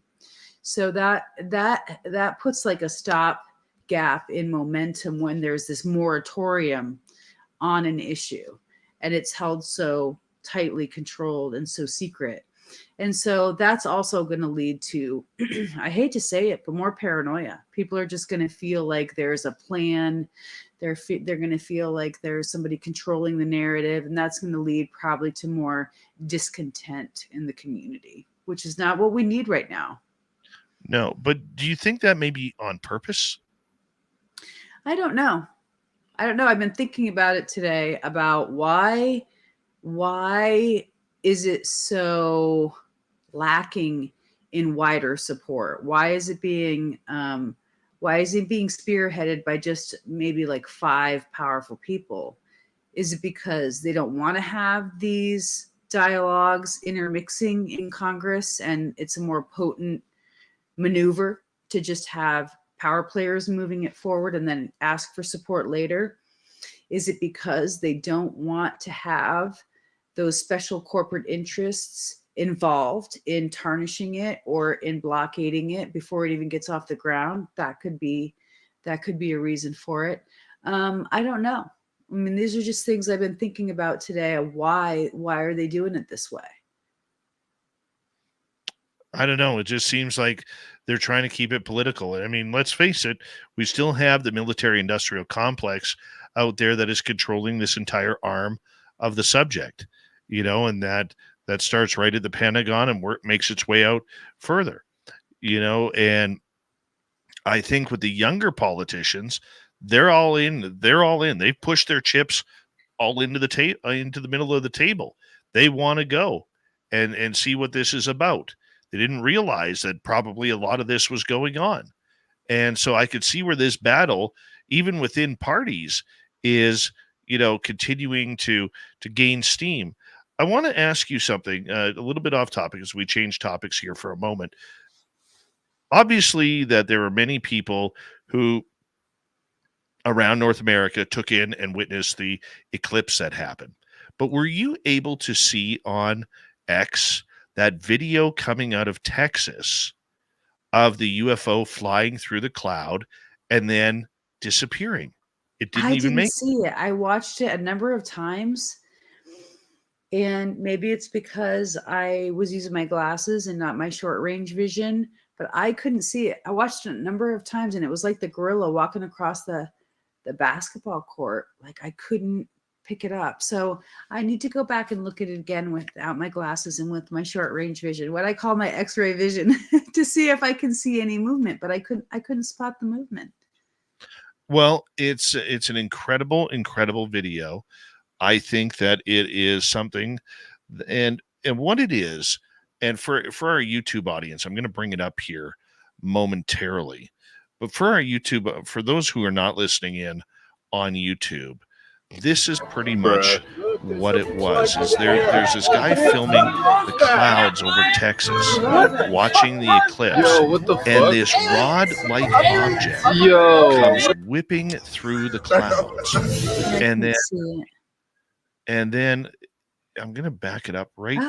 Oh. It's like this long rod goes ripping through the clouds, except it doesn't exit the cloud. It vanishes. It vanishes. And everybody's looking around saying, well, where did it go? Where did it go? It How was did just, they even see it in the first place? Oh, there it is. Now I see it. It's up there.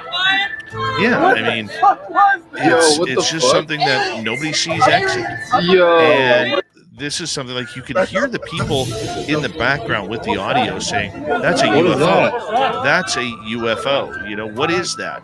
Like people were freaking out a little bit on the plane. So on our screen right now, you're actually seeing it play backwards and forwards of this very long rod. I mean, it looks, by the shape of it, hundreds of feet long. Right? It looks, I would say, at least 100 feet long. It's incredible. It's a great. And all because they were staring up at the eclipse. But I think we're going to see more and more of this coming up here as we move forward, because, we're not getting anything out of Washington, D.C. regarding this. And I just want, as much as I want to see things happen, I think it's going to be the citizens like you, like me, and like these people who posted this video who are going to be like, we're capturing this. Like, you can't just continue to say nothing is happening. Well, yeah, I don't think that they want to just keep it, on a moratorium, in perpetuity. I think just this very sensitive period right now, while they're working on recrafting, Schumer 2.0, whatever you want to call it, the statute, right? The things that they took out from the original NDAA, Schumer Rounds Amendment, they're redoing it in a way that is more palatable for, the special interests, essentially for the corporate interests. So I think that that's eventually going to come out, and I'm hoping that there will be, they'll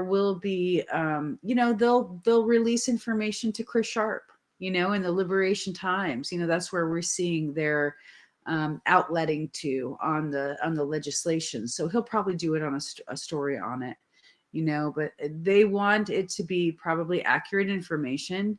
And they also want to be probably protected right now while they're working on it. So there's no undue influence in the process. I'm sure that's probably what it's about. I don't see any larger conspiracy in it. I know that they're for disclosure. People like Chris Mellon and Lou, they want disclosure. They've been behind it the whole time. So I don't think there's some nefarious agenda. I think that they just know how disappointing it was to not have it. And from what I also heard about it, there was no real plan B. A lot of people said they were really scared when the Schumer rounds didn't get passed, because that was where basically David Grush and all of them had all their eggs in one basket. And so people were like, there's no plan B, there's no plan B. But then you saw Lou come out and say, hey, there's a plan B. We have a plan B, trying to reassure people. So the statute would be part of plan B, but then there's also the movie, Jared. There's James Fox's movie. That's part of plan B. There's Lou Elizondo's documentary and his book. That's part of plan B. So they have a backup plan. We just need to be patient, and that's hard. And people are dropping like, flies in the meantime, because they're burnt out and they're sick of hearing, trust me, bro. Like you said, they're sick of hearing, hey, it's going to happen. My brother-in-law today, seeing me suffer over a lot of this stuff was like, he was really good. He counseled me really well. He's like, you just need to stick at it. Don't get disheartened. Don't get disheartened. Don't let yourself, be deterred. Right. And so it was nice, because he's like, look, put up or shut up. he's such a tough guy. He's so tough. And he was just like, you just got to do it. You got to stay in the fight court. And I was like, okay, I will. Well, you are one of the brightest gems in the UFO community right now, whether you want to believe that or not. Okay, there are a lot of people out there who are hanging on your words from the people that you've been talking to. And with 3.5 minutes to go before we have to say goodnight to you, my question to you is this. You've now talked to some new, we'll call them friends. They're not just whistleblowers anymore. Yeah, they're now elevated to the friends level. Yeah. I love it. What are they saying about their possibility of coming forward? They want to. And so that's the really good news. I mean, my heart is really happy, because they want to, but in all the discussions we're having, it's like, it has to be careful. It has to be carefully done. So that's the next phase. How do we do that and do it carefully? Because I certainly wouldn't want them to get hurt. I'll throw myself on I'll impale myself before I would let them get hurt. So it has to be carefully done. But yeah, they didn't want to come out, and they want to share their stories, and they're just 100% behind everything we're talking about on SOR, which is really great to feel that, that you're in a community of people who want to help. Yeah. And we need that help as well. And, we talk so negatively at times with the UFO community rather, as I try and speak too many words at once here. But there are people who want to help this out. There are people who want this story to come out. There are people who want their information to be brought forward. It's a lot more difficult than you just picking up the phone and saying, by the way, this is what I saw. By the way, this is the person you need to be following. By the way, this is the person who has the videos or the keys to the areas where these craft are parked. It's not that easy. When you are dealing with the largest military in the world and the security that goes along with that, it's not just like breaking into grandma's house to grab some cookies that's just baked off the kitchen counter. It's labyrinthian. It's downright labyrinthian. And these people are teaching me every day how to understand those systems, how they move, how they use cover names, with operations, and then within the agencies. And I'm just like, you use cover names in the agency and additionally with operations. And they're like, yeah, this person would know me by a cover name. And I'm just like, oh my gosh. It's double layer covers. And so not only that, within let's just talk about one agency. Let's just talk about the CIA. One agency, one three little agency. There's so many different minutia departments overlay where stuff is. I mean, I've been having to get an education on all this stuff for months to know where to look, to know who is in charge, to know who runs operations. I mean, I already thought I had a well understanding mind map of all of it, but I didn't. I'm still learning much more. And I've much more to learn. So I have to be, eat a lot of humble pie on it, because I make mistakes all the time and they just constantly clear me up. Like, no, that's wrong. Okay, correct me. What would be the right way to approach this? And so that's the good news. That's the really good news, is we have people on our side who are really educated and all that, helping us out. And on that note, Courtney, we got to say good night to you, and thank you for kicking off another great UFO court as we get you to drop the gavel and say court is now done for the day. And Courtney Marcassani is one of the best when it comes to tracking down what is happening in the real UFO story, not the bogus ones we're seeing online. And that's why we love her around here. Thank you so much to everybody tuning us in tonight as we say hello to Mr. Ron Bumblefoot Thal rocking in the background with Little Brother is watching. Bumblefoot is the official music of Spaced Out Radio, rocking us in and out of every single show. Get your horns up with the guitar god himself. Special thanks to everybody listening in at work, at home, in your cars, wherever you may be. Thank you to everyone in our chat rooms tonight. YouTube, Twitch, LGAP, Facebook, Spreaker, LinkedIn, the Space Travelers Club, and on X at hashtag Spaced Out Radio.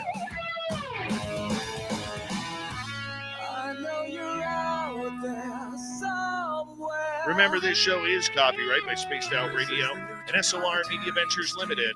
Thank you so much for choosing to share your evening with us, because together, my friends, make a mistake. We're watching. We own the night. Mr. Bumblefoot, we need a favor. We need you to take us home.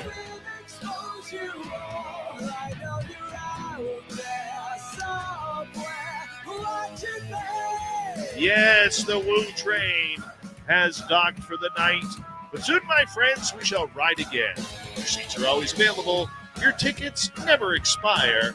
And if you want to bring a friend, we've got room for them too. Good night.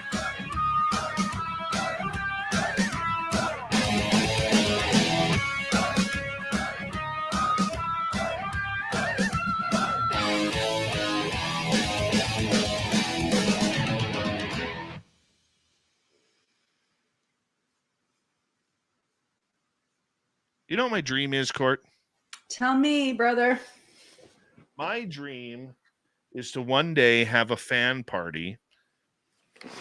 Whether with I don't Lady care. Gaga. No, well, that would be cool. Did you see my connection to her in the news? Yeah, I did. But my dream is to actually have a fan party where we can bring Bumblefoot in and he actually plays this song live for us. I would totally geek out. I would totally geek out, like straight up 80s style with headbanging and the whole 9 yards. So you know. Oh, yeah. And you know what? I think if we had a big enough fan party one year, and I realize due to the economy and everything right now, the fan party, for a lot of people, it's unaccommodating. Like, they just cannot do it. Yeah. And I get that, and I appreciate that, and don't think I'm not cognizant to it for those who want to go but can't be there. But I'm telling you, one of these years, I want to have a fan party and have Mr. B there and play this song live for us. That's all I want. I don't think that's much to ask. I don't think it is. That's a dream that could come true. I do believe that too. I support your dream. I think that's a beautiful dream. Yep. And There's you know what? Nothing better than music. I was at a conference one time. It was this Washington State housing conference, and I was in homelessness at the time doing homeless programs. And I remember I was sitting next to this guy. He was a government guy. And we're sitting there talking, and it got to a lull in the conversation. And I was like, so, well, do you like music? What kind of music do you like? And he was like, I don't listen to music. And I was like, dude, we cannot talk now. Like, you don't have any music?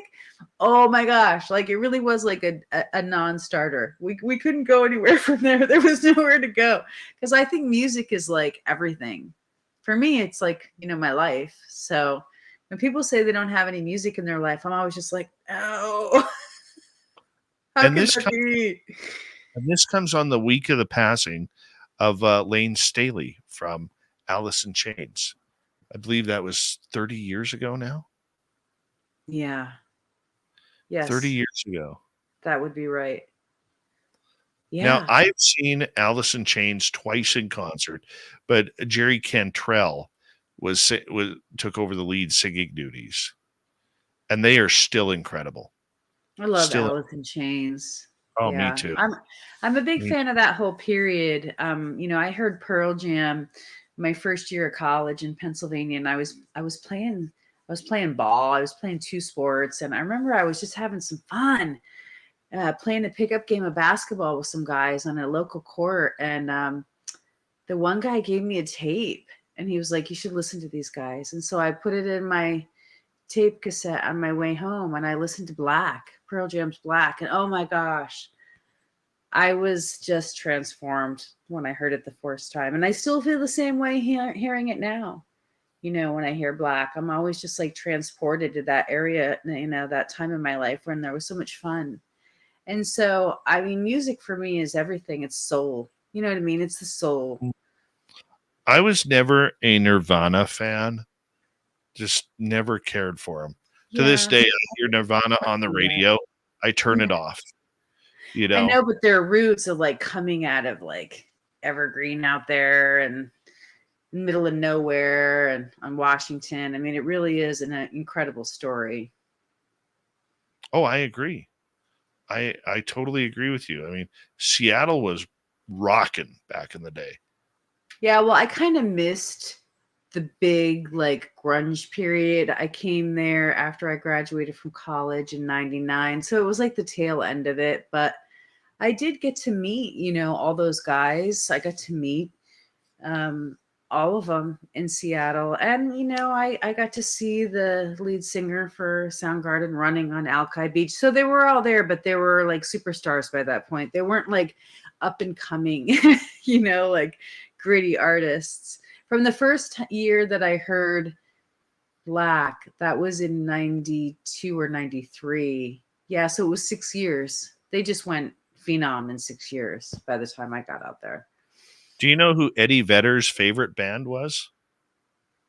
I don't know. Danzig? No. Who? A Canadian group called the Tragically Hip. Really? Yes. I did not know that. I love that you have that knowledge. The Tragically Hip. I've got to put that in now. I got to listen to the Tragically Hip because they're better. They're eclectic. Gord Downey, unfortunately, their lead singer, passed away a few years ago from brain cancer. And Eddie Vedder did a big tribute to him on stage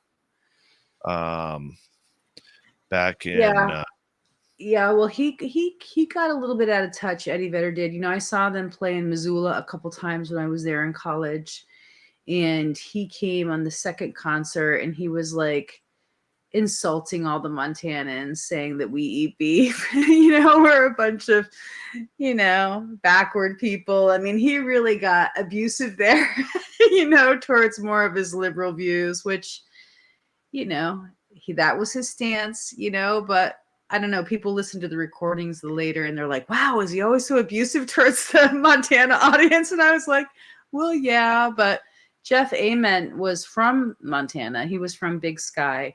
So if we didn't have Jeff Ament, we might not even have had Pearl Jam come to Montana. So I was very fortunate. I got to see them a bunch of times. The Tragically Hip have one of the most notorious songs in American history, and nobody knows. Their song. Are you gonna reveal that, or are you just gonna keep that to yourself? Are really. you gonna keep it in your head pocket and trot it out when your mom put us all to shame? You will never hear the song in the U.S. New Orleans is sinking. New Orleans is a what? New Orleans is sinking. Oh, New Orleans is And sinking. it was written way before Hurricane Katrina, like decade or two before Hurricane Katrina. And that song is banned in the United States because of Hurricane Katrina. You're kidding me. I can't No. even listen to it on Spotify. You can listen to it on, like, you'll never, back then we didn't have there wasn't Spotify or whatever, but back then you'll never hear it on a radio station. All right. Well, now I know. Now I got to dig into this. Thanks for bringing that, enlightening me with your Pearl Jam knowledge, your Eddie Vedder knowledge. Mm-hmm. It was crazy. I got to hang out with them at a bar up in Ballard one night. I got invited to come out, and Stone Gossard was there, and they were just having a little side pickup show in a local neighboring bar in Ballard, and I was there, and so that was pretty cool. I got to hang out with them. Nice. Hi, Ozzy Rob and your birthday ham hocks. How you doing, buddy? He's got one human and one Superman ham hock now. All right. Okay, what does that even mean? A Superman ham hock? I mean, for the uninitiated, can you clarify? He had part of one of his legs amputated. Really? Recently, within the last year, and he'd had some health issues where they ended up having to take part of his lower leg off, and oh my gosh! Well, now I feel bad for laughing. I'm so sorry. Oh, if you know now what? I'm laughing uncomfortably because I feel like I put you on the spot. I'm so sorry. No. I mean, Rob is one of these people who is able to survive via humor. And Rob, I didn't mean to any way to put you down. I'm so sorry about that. Please forgive me. He knows that. So, but for years I've been asking him, how's his ham hocks, right? So he David Scott, you are just, what is wrong with you? He had two legs back then. I really want to swear at you right now. I'll guarantee you. And Rob, because Rob's in the chat room right now. Rob, are you laughing at what I'm saying right now? Thank you, Van Gold. I love you too. You're the best. Don't feel bad for laughing. Well, now I'm inappropriate laughing because you guys don't know this about me, but when I get nervous or put on the spot, I just start laughing. It's like totally like this weird thing. After my mom had her stroke and we were at her rehab center, they put her in this like sling and her butt was hanging out and she was naked. And I'm just laughing. And all the medical staff are looking at me like, what in the hell is wrong with your daughter? She's like, oh, she laughs inappropriately when she gets nervous. And I couldn't stop it. And I'm like having that happen now. So everybody gets to see it. And it's so embarrassing, but I just have this automatic response where I can't control it. And I try to stop it, but I can't suppress it. I will now. Here's Rob's answer to are you laughing right now? Yeah. I will say this. You can laugh at me too because I'm just uncontrollably laughing like an asshole. Rob's an Aussie, so he doesn't take anything seriously. Everything out there is trying to kill him. That's what my brother-in-law says when people say, do you miss Alaska? Because he was born and raised there. I wasn't. I was born and raised in Pennsylvania, but he always says, no. He's like, everything's trying to kill you there. You're always running from bears, ice, snow, earthquakes. No. I watched this guy the other day, totally off topic, but speaking of Alaska, I watched this guy and he's one of these survival YouTube channels. Oh, yeah. And his young son, his son's probably about 10, 11, 12. They go out and into these areas and survive. And they were in Nome, Alaska the other day. I didn't know. Nome. Nome is good people. Nome got its name. I thought garden gnomes, but that's not true. So apparently, according to this guy, because he did the research into it, Nome, Alaska got their name because they were trying to figure out a name for the town. So they wrote down name, but they misspelled the A. It looked like an O, so people started calling it Nome. You're kidding me. That's how they got the name. You're kidding me now. Really? That's I how have Nome. friends from Nome. I have a bunch of friends from Nome, and now I not have to call them out and be like, "Do you know your town was a misspelling?" I mean, really? I mean, you guys were a mistake. Nome was a mistake. They have a good heart. I mean, most of the people from Nome are really cool people, and I don't know why I have so many friends from Nome, but I do. A lot of them play basketball. You know, they're sports folks. So I'm going to go to them, and I'm going to say this.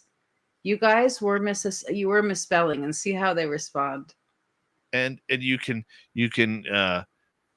this guy was like they took snowmobiles out onto the Bering Strait and were fishing for king crab with the crab pots.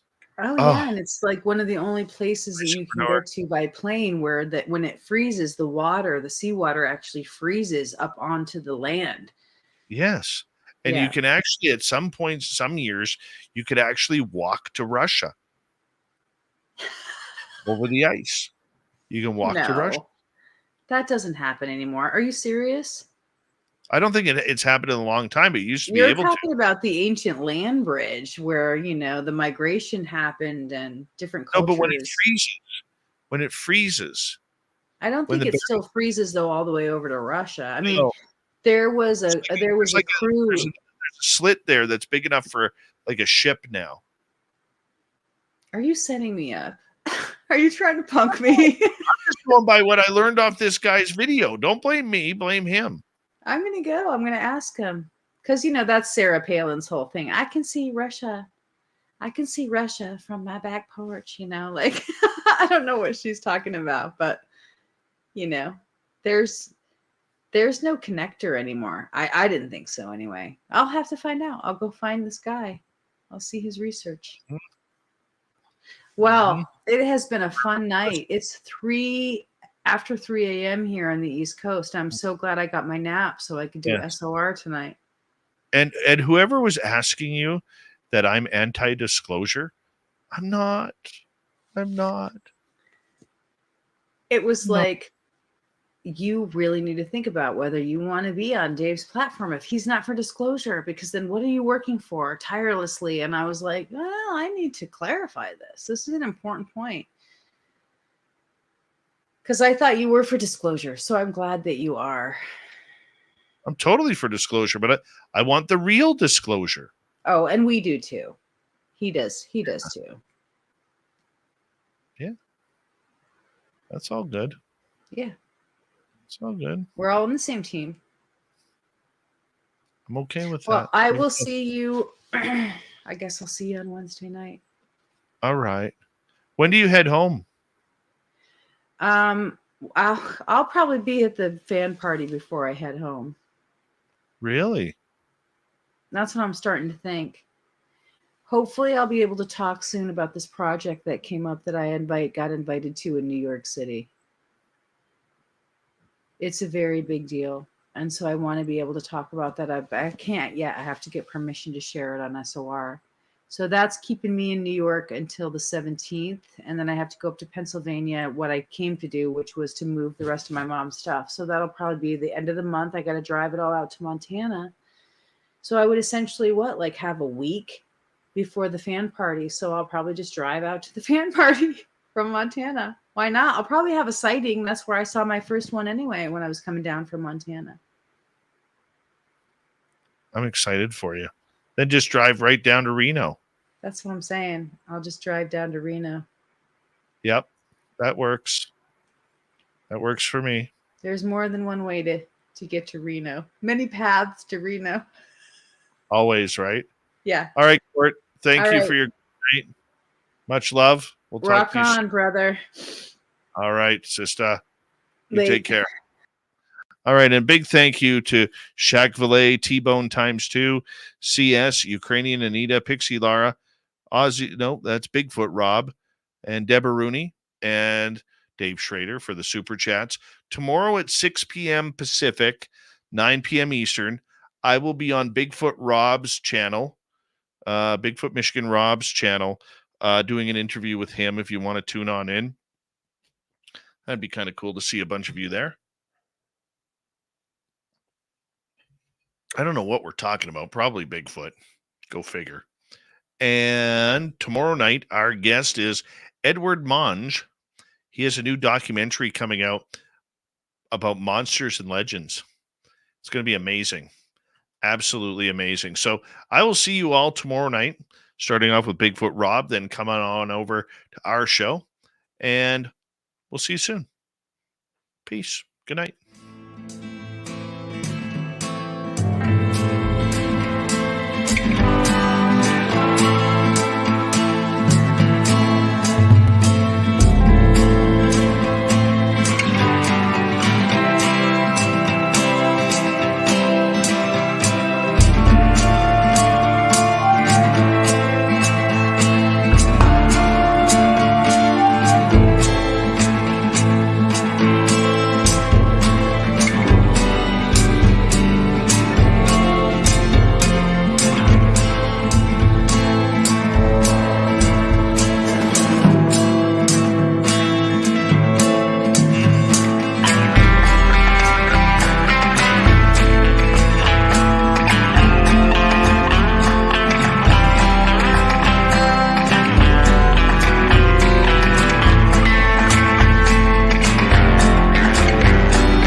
Stay healthy, my friend. You too. If you need bail money, give me a call. Always, Dad.